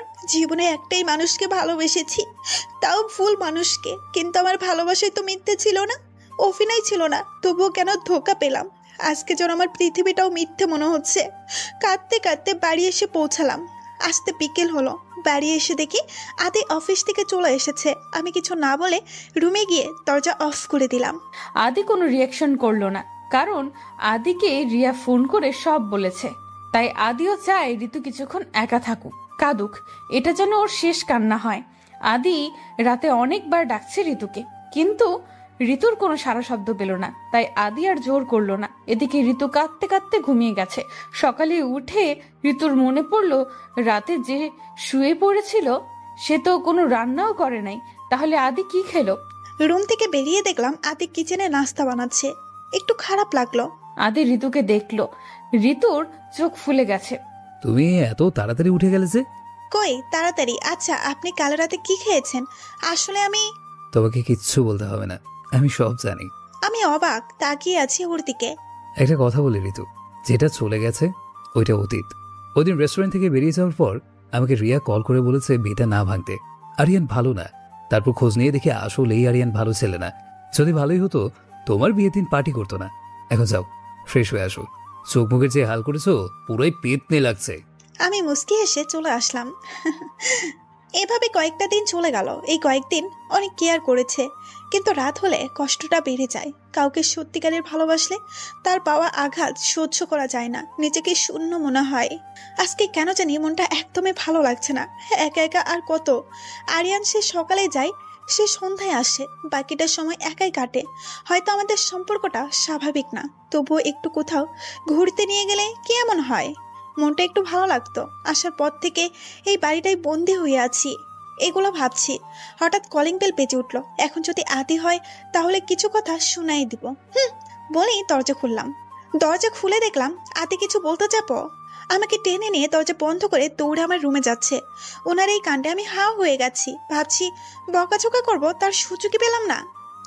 আমি ওনার পেছন পেছন দৌড়ে গেলাম। দেখি উনি আমার আলমারি থেকে জিনিসপত্র সব বের করে ফেলেছে। বলা নেই কওয়া নেই, আমার সব জিনিস কেন বের করে ফেলেছে, তাও এত তাড়াহুড়া করে। আমার রাগ উঠে গেল। এই যে আপনি আমার পারমিশন ছাড়া আমার জিনিসে হাত দিয়েছেন কেন?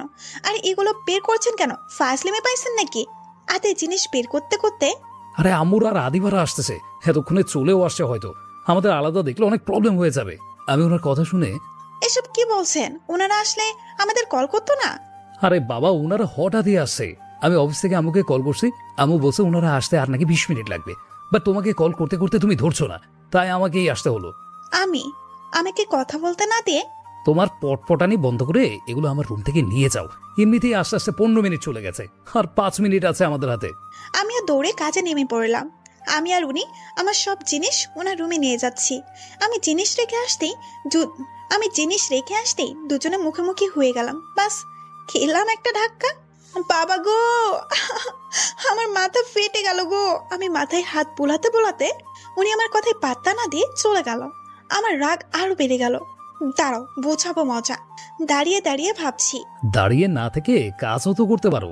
এগুলো তোমার করার কথা, এখন আমাকে করতে হচ্ছে। কি কপাল আমার। বলে চলে গেল। আমি তো রাগে ফুঁসছি। এত অপমান! আমাকে কাজের খোঁটা দিচ্ছে। সারাদিন ঘরের সব কাজ করি, যে ওগুলো কি চোখে পড়ে না? আমি তেড়ে গিয়ে ওনার সামনে দাঁড়ালাম। এই, আপনি আমাকে কাজের খোঁটা দিচ্ছেন? হ্যাঁ, আজ একটু করে আপনার দম শেষ হয়ে গেল? সারাদিন যে বাড়ির সব সামলাতে হয় সেগুলোকে দেখেন না? হ্যাঁ, আমি আবার কখন তোমাকে কাজের খোঁটা দিলাম?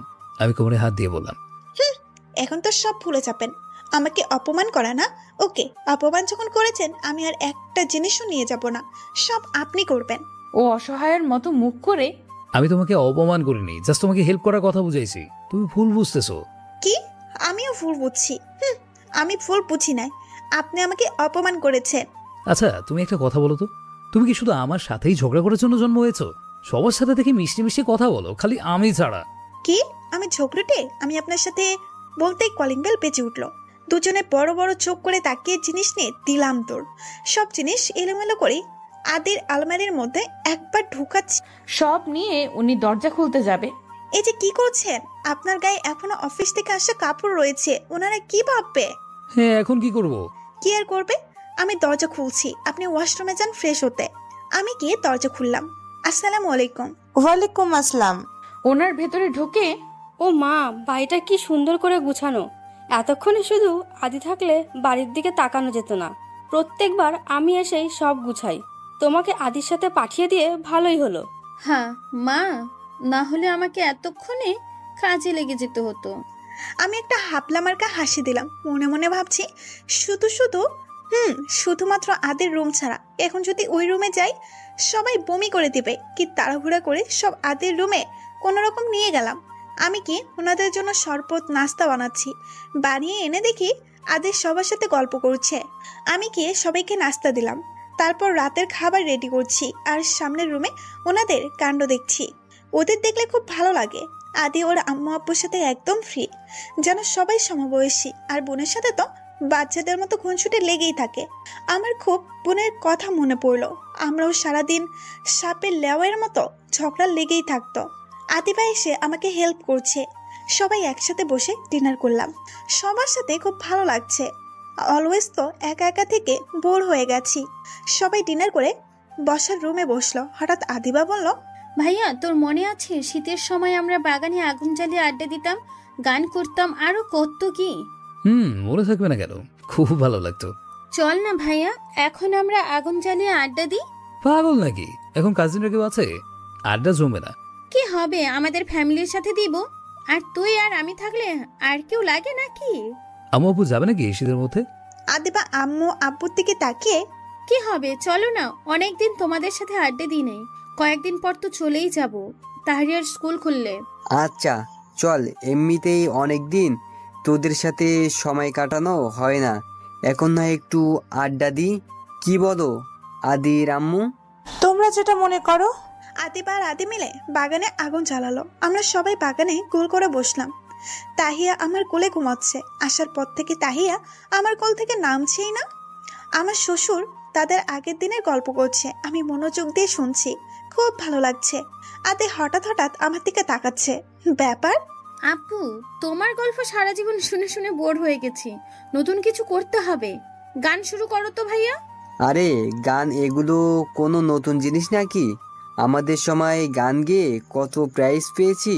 আব্বু তাহলে একটা গান করেন তো, ভালোই হবে। না আব্বু, তুমি গান গেও না, তার থেকে ভালো তুমি গল্পই বলো। কেন, গান গেলে প্রবলেম কি? তোমার শ্বশুরমশাই এখন গান গেলে এখানে মানুষ থাকবে না, সব কাক চলে আসবে। তুমিও? আমি এবার বুঝলাম সবাই কেন না না করছে। ওনার গানের গলা সুন্দর না। আমিও মুস্কি হেসে দিলাম। ভাইয়া তুমি একটা শুরু করো। আরে না, আজ আমার মুড নেই। আরে গানা একটা, তোর গানের গলাটা সুন্দর হয়। না আম্মু। সবাই এত করে বলছে, একটা গান গাইলে কি হবে? আদি ঋতুর মুখে শুনে খুব খুশি হলো, যেন ঋতু কথাটার জন্য ওয়েট করছে। ওকে, সবাই বলছো যখন, আদিবা যা গিটারটা আনতো। আদিবা উঠতে উঠতে বলল, আমাদের কথাই না, ভাবি বলছে তাই বললে। সবাই হেসে উঠল। আমার খুব লজ্জা লাগলো আদিবার কথায়। সামনে তাকিয়ে দেখি আদি হাপলার মতো দাঁত বের করে হাসছে। শরমের সিটে ফুটাও নেই। আদিবা গিটার আনলো। আদি গিটার বাজাতেই ওর আব্বু বলল, এই থাম, আগে থেকে বলে রাখি, তোর ওই হিন্দি পিন্দি গান গাইবি, বাংলা গান গাইবি, বুঝছিস? ওইটা হিন্দি বিন্দি গান না, শুধু হিন্দি গান। সেটাই হোক, গাইবি না? আচ্ছা। আদি আমার কানে এসে ফিস ফিস করে বলল, আজকের গানটা শুধু তোমার জন্য। আদি গিটার বাজিয়ে সুর তুলল। আমি অবাক নই নে ওনার দিকে তাকিয়ে আছি। উনি কেমনে জানে এটা আমার খুব ভালো লাগার একটি গান? এটি যতই পুরাতন হোক না কেন, আমার জন্য কখনো পুরনো হয় না, সবসময় শুনতে ভালো লাগে। ওনার কণ্ঠে গানটা খুব সুন্দর লাগছে। অনেকদিন পর গানটা শুনলাম, খুব ভালো লাগলো, তাই আপনাদের সাথে শেয়ার করলাম। আশা করি ভালো লাগবে। গান শেষে, আহা, অনেকদিন পর গানটা শুনলাম, ভালো গিয়েছিস। যা, আজ একটা ভালো গান গেলি তোর ওই হিন্দি গানের থেকে। থ্যাঙ্কস আব্বু। আসলে ভাইয়া গানটা সেই হয়েছে। কে গেয়েছে দেখতে হবে না? এমনি ভাব নিয়ে ফেলেছো। হয়েছে হয়েছে, এবার ঘুমাতে চলো, তাহিয়ার ঠান্ডা লেগে যাবে। সবাই চলে আসলাম। আমি রুমে এসে আলমারি থেকে সব বের করে গুছিয়ে রাখছি। হাতে ওয়াশরুম থেকে এসে বালিশ নিয়ে সোফায় শুতে যাচ্ছে। এমনিতে শীত পড়ছে, তার উপর উনি যেই লম্বা, সোফায় ঠিক মতো শুতে পারবে না। আগে অনেক কষ্ট হতো, উনি শুধু শুধু আমার জন্য কষ্ট কেন করবেন? আপনি বেডে গিয়ে শুন, আমি সোফায় থাকবো। আমাকে দেখে কি মনে হয় আমি বেডে শুয়ে তোমায় সোফায় থাকতে দিব? তুমি আমায় না মানতে পারো, কিন্তু আমি তো তোমাকে স্ত্রী মানি। সো আমার রেসপন্সিবিলিটি তোমাকে সুখে রাখা। আমি মাথা নিচু করে ফেললাম। তাহলে আপনিও বেডে থাকেন। আর খাটটা অনেক বড়, দুইজনের মাঝে অনেক ডিস্টেন্স থাকবে, মাঝখানে কোলবালিশ দিলেই হবে। তুমি শিওর তো? দুজনে দুপাশ হয়ে শুয়ে পড়লাম, মাঝে কোলবালিশ। সকালে চোখ মেলতেই আমি সামনের দিকে তাকিয়ে দিলাম এক চিৎকার। আমি আদিকে জড়িয়ে ধরে আছি। আমার চিৎকারে আদি ঘুম থেকে লাফিয়ে উঠলো। কি হয়েছে ঋতু, চিৎকার করছো কেন? আপনি আমার এত কাছে কেন আসলেন? আদি চারপাশে তাকিয়ে বলল, আমি আমার জায়গায় আছি, তুমি তোমার দিকে তাকিয়ে দেখো। তুমি আমার কাছে এসেছো, আমি যাইনি। আমি আমার পাশে তাকিয়ে দেখি কোলবালিশ নিচে পড়ে আছে। আমি কোলবালিশের জায়গায় চলে এলাম। আমি আদির দিকে সন্দেহের চোখে তাকিয়ে, বাই এনি চান্স আপনি কোলবালিশ আমার এখানে ফেলে আমাকে এখানে আনেন নাই তো? ভুল করেও আমার ঘুমের সুযোগ নেবেন না। বলে আদির দিকে তাকালাম। আদিকে দেখে বুকটা আটকে উঠলো, চোখ মুখ লাল করে ফেলেছে।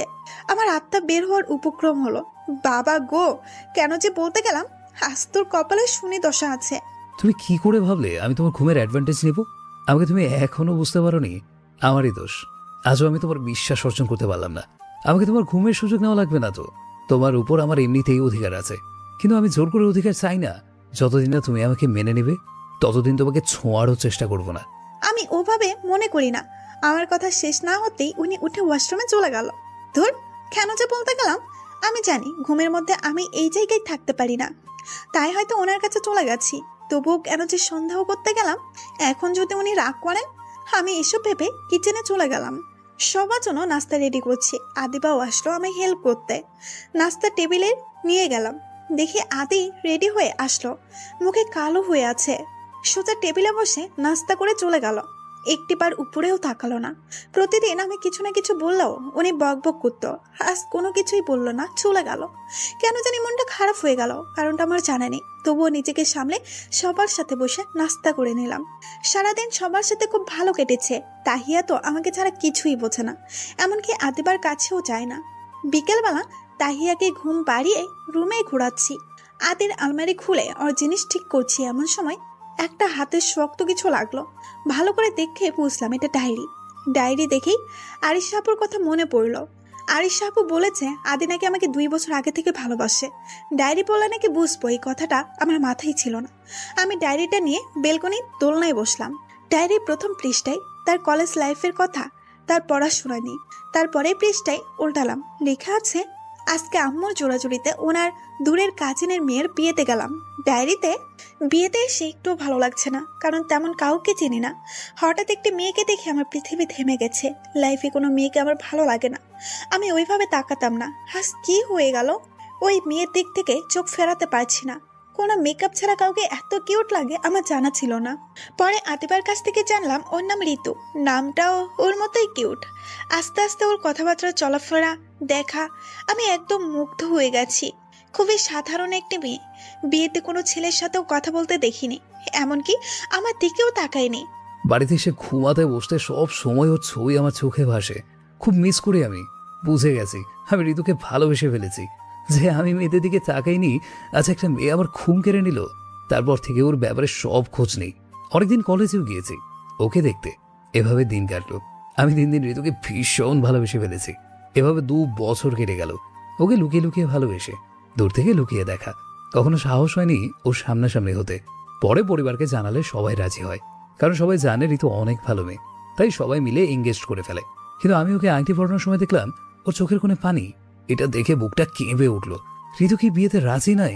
মনের ভেতর হাজারো প্রশ্ন জমলো। তাই ওর সাথে আলাদা দেখা করি। আমি ওর সাথে কথা বলে জানলাম ওর বয়ফ্রেন্ড আছে। এই কথাটা শোনার পর আবার ভেতরটা দুমড়ে উঠলো। মনে হলো কেউ আমার শরীর থেকে আত্মাটা বের করে ফেলছে। নিজেকে সামলে চলে আসলাম, কিন্তু ওর ফ্রেন্ড থেকে শুনলাম ওর বয়ফ্রেন্ড ভালো না। খোঁজ নিয়ে দেখলাম আসলেই ওই ছেলেটা ঋতুকে ইউজ করছে। তাই আর বিয়েটা ভাঙলাম না। জানি না ও আমাকে কখনো মেনে নেবে কিনা, কিন্তু ও আমার চোখের সামনে আছে, এইটাই আমার কাছে অনেক। ওকে দেখে বাকি জীবনটা পার করে দেব। কখনো কখনো ইচ্ছে হয় ওর ঘুমন্ত চেহারাটা ছুঁয়ে দিই, কিন্তু বিবেকে বাধা দেয়। তবুও ভালোবেসে যাব সারা জীবন। ডায়েরিটা পড়ে আমার খুব অপরাধবোধ কাজ করছে। একটা মানুষ নিঃস্বার্থভাবে ভালোবেসে গেল, আর আমি তাকে তার প্রাপ্য অধিকারটুকু দিতে পারছি না, উল্টো তাকে সন্দেহ করছি। আসলে উনি খুব ভালো একজন মানুষ। আদির জায়গায় অন্য কেউ থাকলে এতক্ষণে তার অধিকার আদায় করে নিত। ভাবতে ভাবতে বাইরের দিকে তাকিয়ে দেখি রাত হয়ে গেছে। ডায়েরি পড়তে পড়তে কখন যে রাত হয়ে গেছে টেরই পেলাম না। ডায়েরিটা আলমারিতে রেখে বাইরে এসে আম্মুর সাথে গল্প করছি। কলিং বেল বাজতেই আমি গিয়ে খুললাম। আদি আমার দিকে এক পলক তাকিয়ে চলে গেল। এটা কি হলো? প্রতিদিন দরজা খুলতেই ও আমার দিকে তাকিয়ে একটা মুচকি হাসি দিত। কেন যেন ওনার ইগনোর সহ্য হলো না। রুমে গিয়ে দেখি উনি নেই, হয়তো ওয়াশরুমে গেল। আমি এসে সবার জন্য ডিনার রেডি করে টেবিলে আনলাম। আদি ফ্রেশ হয়ে এসে টেবিলে বসলো, নিচের দিকে তাকিয়েই খাচ্ছে। তোর কি কিছু হলো? আসার পর থেকে দেখছি কেমন চুপচাপ। কই না তো, কিচ্ছু হয়নি, এমনি একটু মাথা ব্যথা করছে। ও অফিসে চাপ তো, একটু রেস্ট নে, ঠিক হয়ে যাবে।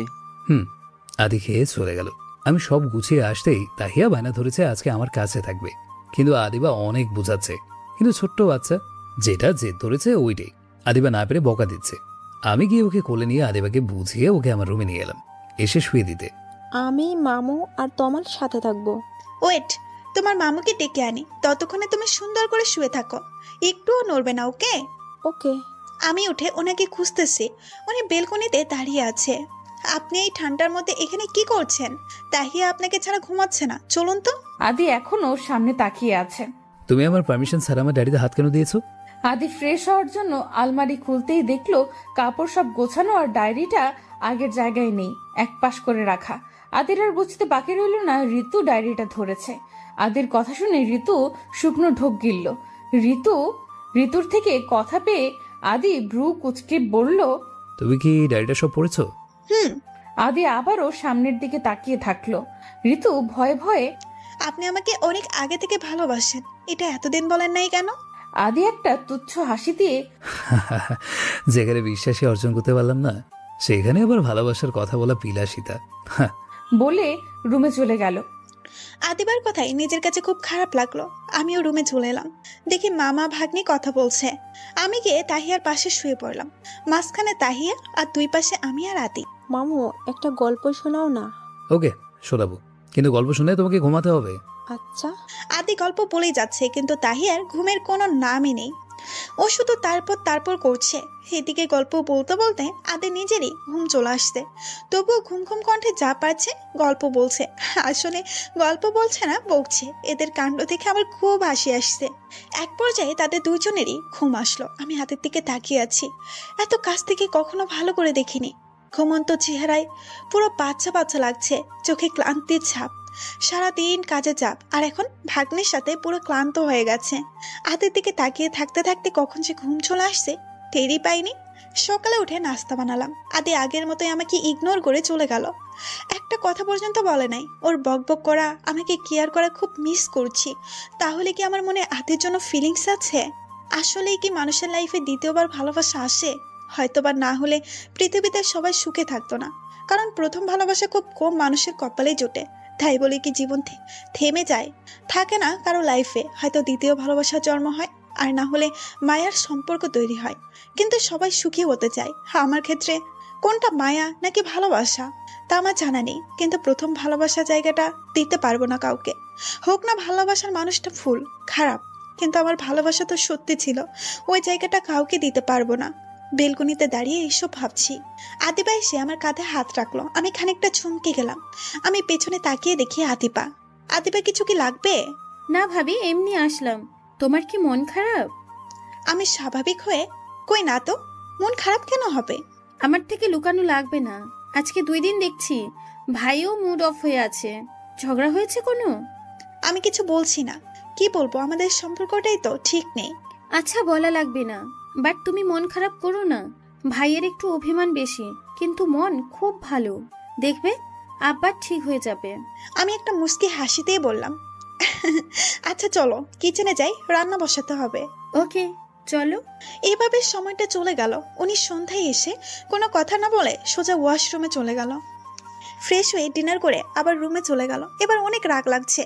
আমি না হয় ভুলভাল একটু বলছি, তাই বলে এত অভিমান করা লাগে? ধর। আমি কিচেনে সব গুছিয়ে রুমে এসে দেখি উনি ল্যাপটপ নিয়ে বসে আছে, মুখটা প্যাঁচার মতো করে রাখছে। আজকে একটা কিছু করতেই ছাড়বো। আমি গিয়ে ওনার পাশে বসলাম।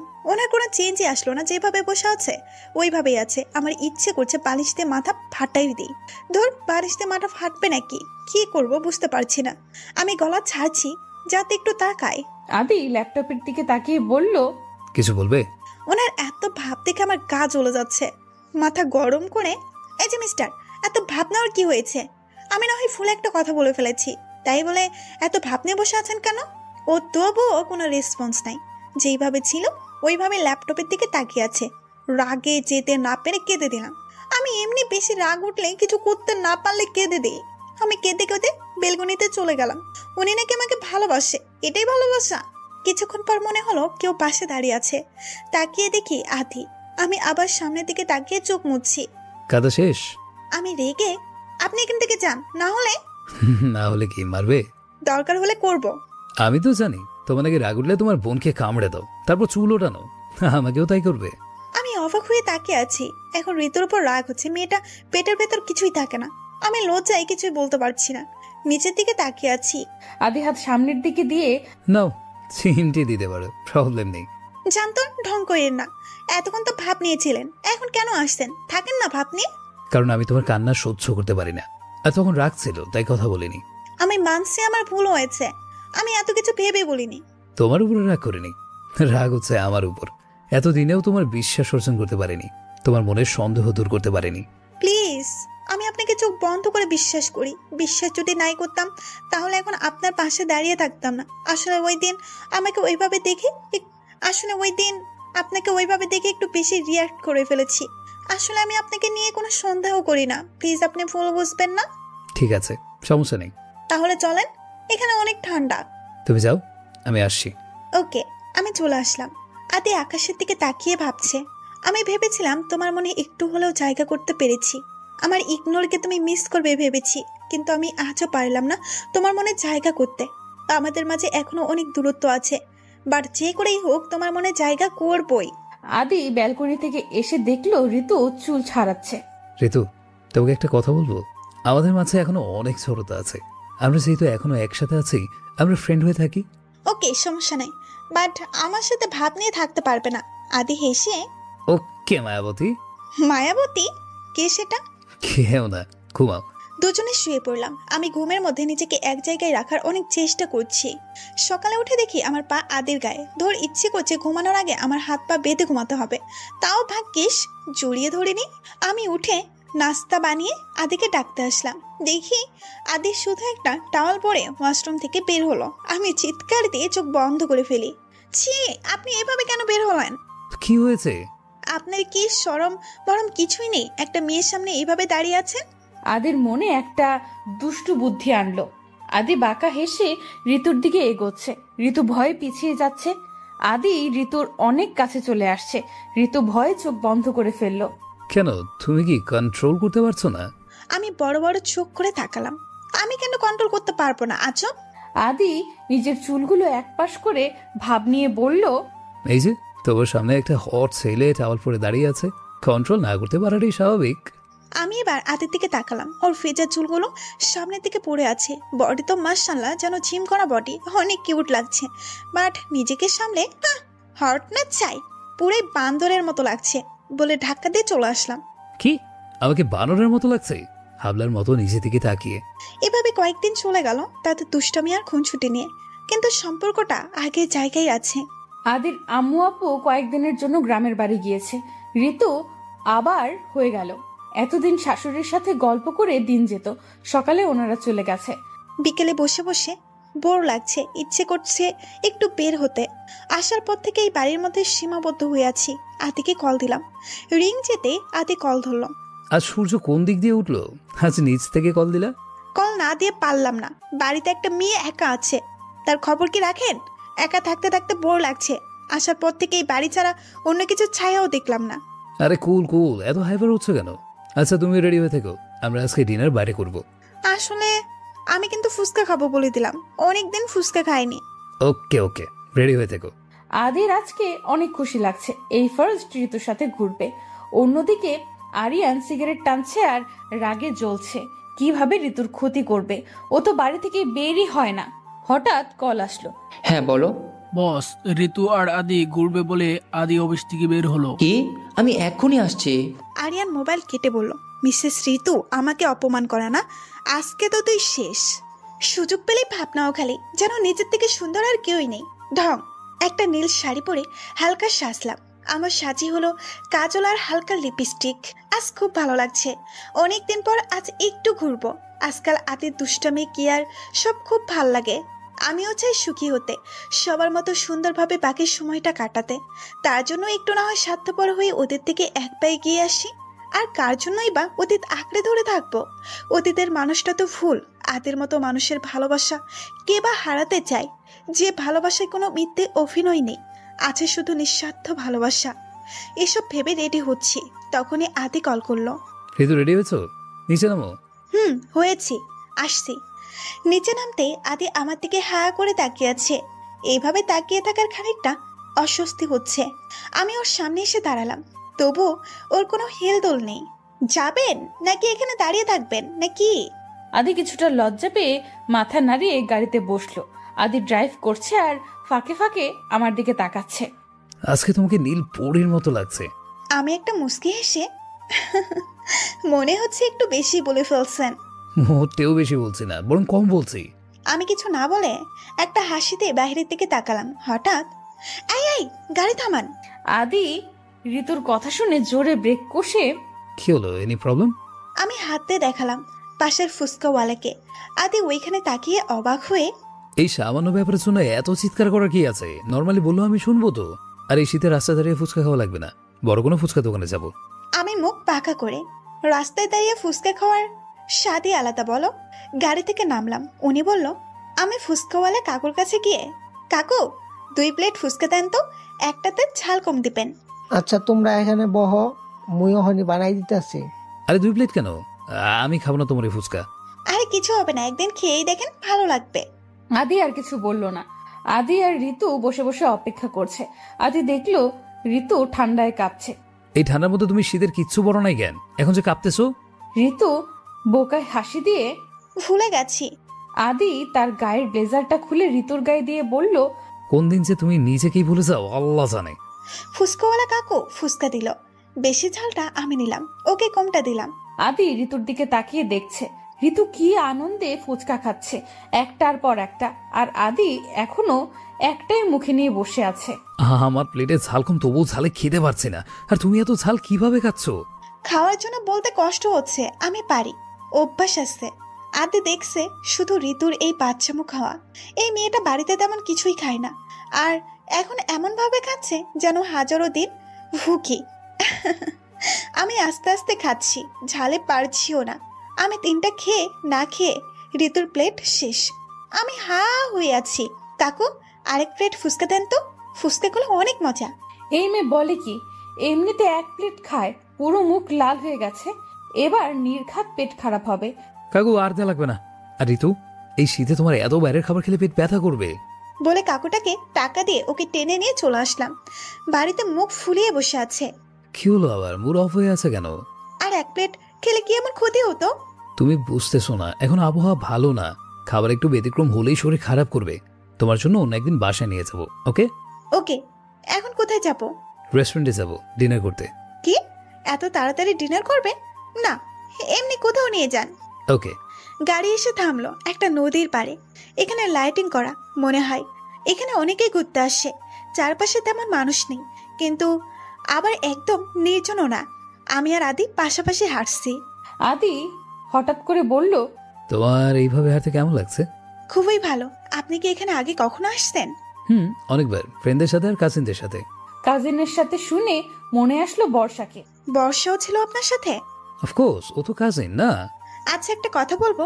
হ্যাঁ বলো। আপনার আর বর্ষার মধ্যে কিছু ছিল? কি বলছো এসব? আমি আগেই বলেছি তুমি আমার প্রথম এবং শেষ ভালোবাসা। তোমার এমন কেন মনে হলো ওর আর আমার মাঝে কিছু ছিল? এমনিতেই ও কেমন আপনার সাথে চিপকে চিপকে থাকে আর আপনার দিকে তাকিয়ে থাকে, তাই।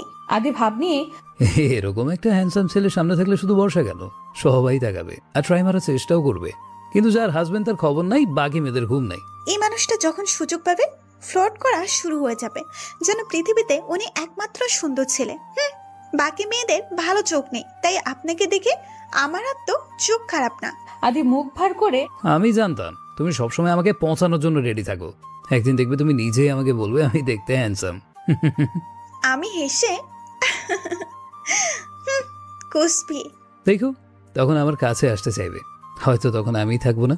ওর শেষের কথা আমার বুকে এসে লাগলো। কেন জানি খুব ভয় করছে, হারানোর ভয়। না, আমি আর জীবনে কিছু হারাতে পারবো না। প্রথম ভালোবাসা হারালাম, কিন্তু আয় না, মনের ভিতর খুব ভয় লাগছে আর মনে কু ডাকছে। আমি আদের হাতটা শক্ত করে ধরলাম। আদি হঠাৎ ঋতুর স্পর্শ পেয়ে অবাক হয়ে গেল। এই প্রথম ঋতু তাকে স্পর্শ করেছে, ব্যাপারটা কেমন হজম হচ্ছে না আদির। তোমার কি ভয় করছে? কেন ভয় হবে, আপনি আছেন না। তাহলে হঠাৎ হাত ধরছো যে? কেন, হাত ধরতে পারি না নাকি? পারবে, কিন্তু তোমার ধরার কারণটা কি অন্য কিছু? প্লিজ ঋতু বলো, তুমি স্বামীর অধিকারে ধরেছো? ঋতু কথা কাটানোর জন্য বলে, ফ্রেন্ড হিসেবে তো ধরাই যায়। আদির মুখটা কালো হয়ে গেল। ও হঠাৎ অন্য কিছু শুনতে চেয়েছে, তবুও নিজেকে সামলে হাঁটতেই অনেকক্ষণ হাঁটার পর, চলো আবার বেশিক্ষণ থাকলে ঠান্ডা লেগে যাবে। ওকে চলেন। গাড়ি করে একটি বড় রেস্টুরেন্টে আসলাম। আদি আমার জন্য স্যুপ অর্ডার করলো। ছি, আমি স্যুপ খাবো না। এমনিতেই ফুচকা খেয়েছো, তার উপর অনেকক্ষণ ঠান্ডার মধ্যে ছিলে, এখন গরম গরম স্যুপ খেলে ভালো লাগবে, না হয় শরীর খারাপ করবে। আপনাকে এত ভালো ভাবতে হবে না। হয়তো একদিন ভালো ভাবার মানুষই পাবে না। আজ আদির কথাগুলো কষ্ট হচ্ছে, মনটা বারবার কেমন করছে, তাই কথা না বাড়িয়ে স্যুপটা ইচ্ছে না থাকার সত্ত্বেও খেয়ে নিলাম। তারপর আদি আরো কিছু অর্ডার করলো। আমি তো আর খেতেই পারছি না, তবুও আদির ধমকে সব খেতে হচ্ছে। আদি তো ঋতুর মুখ দেখে হাসছে। এইভাবে তাদের খুনসুটির মধ্যে দিয়ে যাচ্ছে রেস্টুরেন্টে, কিন্তু দূর থেকে একজনের গা জ্বলে যাচ্ছে তাদের এই খুনসুটি দেখে। তার চোখ দিয়ে আগুন বের হচ্ছে। আদি আর ঋতু ডিনার শেষ করে গাড়িতে উঠলো। আদির কেমন যেন মনে হচ্ছে এখানে কেউ ছিল। আদি তেমন পাত্তা না দিয়ে গাড়ি চালাচ্ছিল। গাড়ির নিচ থেকে আরিয়ান উঠে বাঁকা হাসি দিয়ে হাত ঝাড়লো। আদি গাড়ি চালাচ্ছে, হঠাৎ তার মনে হলো গাড়িকে সে কন্ট্রোল করতে পারছে না, ফুল স্পিডে চলছে। আমি ভয়ে, কি হয়েছে, আপনি এত জোরে চালাচ্ছেন কেন? অ্যাক্সিডেন্ট করবে তো। মনে হচ্ছে গাড়ি ব্রেক ফেল করেছে, থামাতে পারছি না। ঋতু ভয়ে আদিকে জড়িয়ে ধরেছে। ঋতু ভয় পেও না, আমি থাকতে কিচ্ছু হবে না তোমার। আদি অনেক চেষ্টা করছে কিন্তু গাড়ি থামছে না, যে কোনো মুহূর্তে অ্যাক্সিডেন্ট করবে। আদি আর কোনো আশা না পেয়ে, ঋতু আমার দিকে তাকাও, ভয় পেও না, সাহস রাখো, আমাদের গাড়ি যে কোনো সময় ব্লাস্ট হতে পারে। এখন একটাই উপায়, তোমাকে এখান থেকে বের হতে হবে। আদি দরজা খুলেছে, কিন্তু ঋতু কিছুতেই লাফ দিতে চাচ্ছে না। আদি, আমি তোমাকে ছাড়া যাব না, দুজনে একসাথে বের হব। ঋতু প্লিজ বোঝার চেষ্টা করো, তোমাকে যেতেই হবে। আমি চেষ্টা করবো বের হওয়ার, তার আগে তোমাকে বের হতে হবে। আদি ঋতুকে নিচের থেকে ছাড়িয়ে, ঋতু একটা কথা মনে রেখো, আমি না থাকলেও আমার ভালোবাসা সব সময় তোমার সাথে থাকবে। I love you Ritu, I love you বলে খালি জায়গায় ঋতুকে ধাক্কা মারে। ঋতু রাস্তার ধারে পড়ে যায়, তার কপাল কেটে রক্ত বের হচ্ছে। ঋতু সামনে তাকিয়ে দেখে গাড়িটি গাছের সাথে ধাক্কা খেয়ে ব্লাস্ট হয়ে। ঋতু জোরে একটা চিৎকার দেয়। ঋতুর আর কিছু মনে নেই, ওখানে সেন্সলেস হয়ে যায়। আদির ভালোবাসা কি পূর্ণতা পাবে, না এখানে শেষ হবে তাদের সম্পর্কটা? ঋতুর সেন্স আসতেই ও দেখলো ও হসপিটালে, ওর কপালে ব্যান্ডেজ করা। ঋতুর আগের কথা মনে করতেই ওর চোখ সামনের দিকে গাড়ির ব্লাস্টের ছবি আসছে। আদির কথা মনে আসতেই কেঁদে দিল। আদির কিছু হলে আমি বাঁচবো না। আমি নতুন করে বাঁচতে শিখেছি, আদির জন্য নিজেকে ভালোবাসি কিনা জানি না, কিন্তু আদি আমার অস্তিত্বে জড়িয়ে গেছে, যেটা ভালোবাসার থেকেও বেশি, যেটা ছাড়া বাঁচা অসম্ভব। আদিকে হারাতে পারবো না। ঋতু কাছে আর চিৎকার করে নার্সরা এসে ওকে থামানোর চেষ্টা করছে। ঋতুর আওয়াজ শুনে ঋতুর আম্মু আব্বু আসলো। ঋতু ওদের দেখে পাগলের মতো চিৎকার করে, আম্মু, আদি কোথায়? আমি ওর কাছে যাব। ঋতু শান্ত হও, আগে না হয় শরীর আরো খারাপ করবে। আমি কিছু শুনতে চাই না, আমাকে আদির কাছে নিয়ে চলো। ও কোথায় বলো? আচ্ছা শান্ত হও, আগে শান্ত হও, তারপর নিয়ে যাব। ঋতু কিছুটা শান্ত হওয়ার চেষ্টা করে, আমি ঠিক আছি, আমাকে নিয়ে চলো। আমার যেতে হার মেনে আম্মুরা আমাকে ধরে ধরে একটা কেবিনের সামনে নিয়ে আসলো। কেবিনের সামনে আমার শ্বশুর শাশুড়ি আদিবা দাঁড়িয়ে দাঁড়িয়ে কাঁদছে। ঋতু ওখানে গিয়ে ও শাশুড়ির সামনে গিয়ে দাঁড়ালো। শাশুড়ি আমাকে দেখে জড়িয়ে ধরে কাঁদছে। আমার ছেলেটার কি হয়ে গেল? ওর কিছু হলে আমি কি নিয়ে বাঁচবো? নিজেকে সামলে, ওর কিচ্ছু হবে না, সব ঠিক হয়ে যাবে, আল্লাহর উপর ভরসা রাখেন। ওই মুহূর্তে ডাক্তার বের হলেন। ডাক্তার, আমার ছেলে এখন কেমন আছে? আমরা এখনো কিছু বলতে পারছি না। উনি মনে হয় গাড়ি ব্লাস্ট হওয়ার সময় লাফ দিয়েছে, যার কারণে পায়ের অনেক অংশ পুড়ে গেছে আর খুব বাজেভাবে পড়েছে, তাই আঘাতটাও অনেক বেশি পেয়েছে। এখন সেন্স আসা পর্যন্ত আমরা কিছু বলতে পারবো না, তবে আল্লাহর কাছে শুকরিয়া আদায় করুন উনি গাড়ি থেকে বের হতে পেরেছেন, না হলে বাঁচতো না। এটা শোনার পর আমার মাথা ঘুরছে, চারপাশ অন্ধকার লাগছে, আর কিছুই মনে নেই। আমি চিন্তিত গলায় চোখ মেলতে সামনে আব্বুকে দেখলাম, কাছে বুকের ভেতর মচুর দিয়ে উঠলো। আদের কিছু হলো না তো? আদের ঠিক আছে তো আম্মু? কিছুক্ষণ আগে ডাক্তার বলছে সেন্স না আসলে কিছু বলতে পারবে না। সেন্স আসছে ওর? আম্মু কাঁদতে কাঁদতে, কিছুক্ষণ আগে না, ডাক্তার এটা 2 দিন আগে বলেছিল। মানে? তোর শরীর দুর্বল আর আদির খবরে বড় শক্ট পেয়েছিস, বিধায় তোর সেন্স আসছিল না। আমরা তো অনেক টেনশনে ছিলাম, আল্লাহর রহমত করেছে তোর উপর, তাই 2 দিন পর সেন্স আসলো। কি 2 দিন? তাহলে আদির কি অবস্থা? ও ভালো আছে তো? কালকে ওর সেন্স আসছে, বাট ওর অবস্থা তেমন ভালো না, এখনো ডাক্তাররা কাউকে যেতে দেয়নি। আমি একটু ওঠার চেষ্টা করছি, বাট শরীর অনেক খারাপ লাগছে। তুই কি করছিস? তুই এখনো পুরোপুরি সুস্থ হসনি, একটু রেস্ট নে। আমি আর কথা বলতে পারছি না, তাই আবার শুয়ে পড়লাম। চোখটা লেগে যায়। ঘুম ভাঙে আম্মুর আওয়াজে। আম্মুর আওয়াজে ভয় আসলো। আতে ঠিক আছে তো? আম্মু, আতে ঠিক আছে তো? ও ঠিক আছে। আগের থেকে কিছুক্ষণ আগের ওর সাথে সবার দেখা করতে গেছে। ও নাকি তোকে দেখতে চাচ্ছে।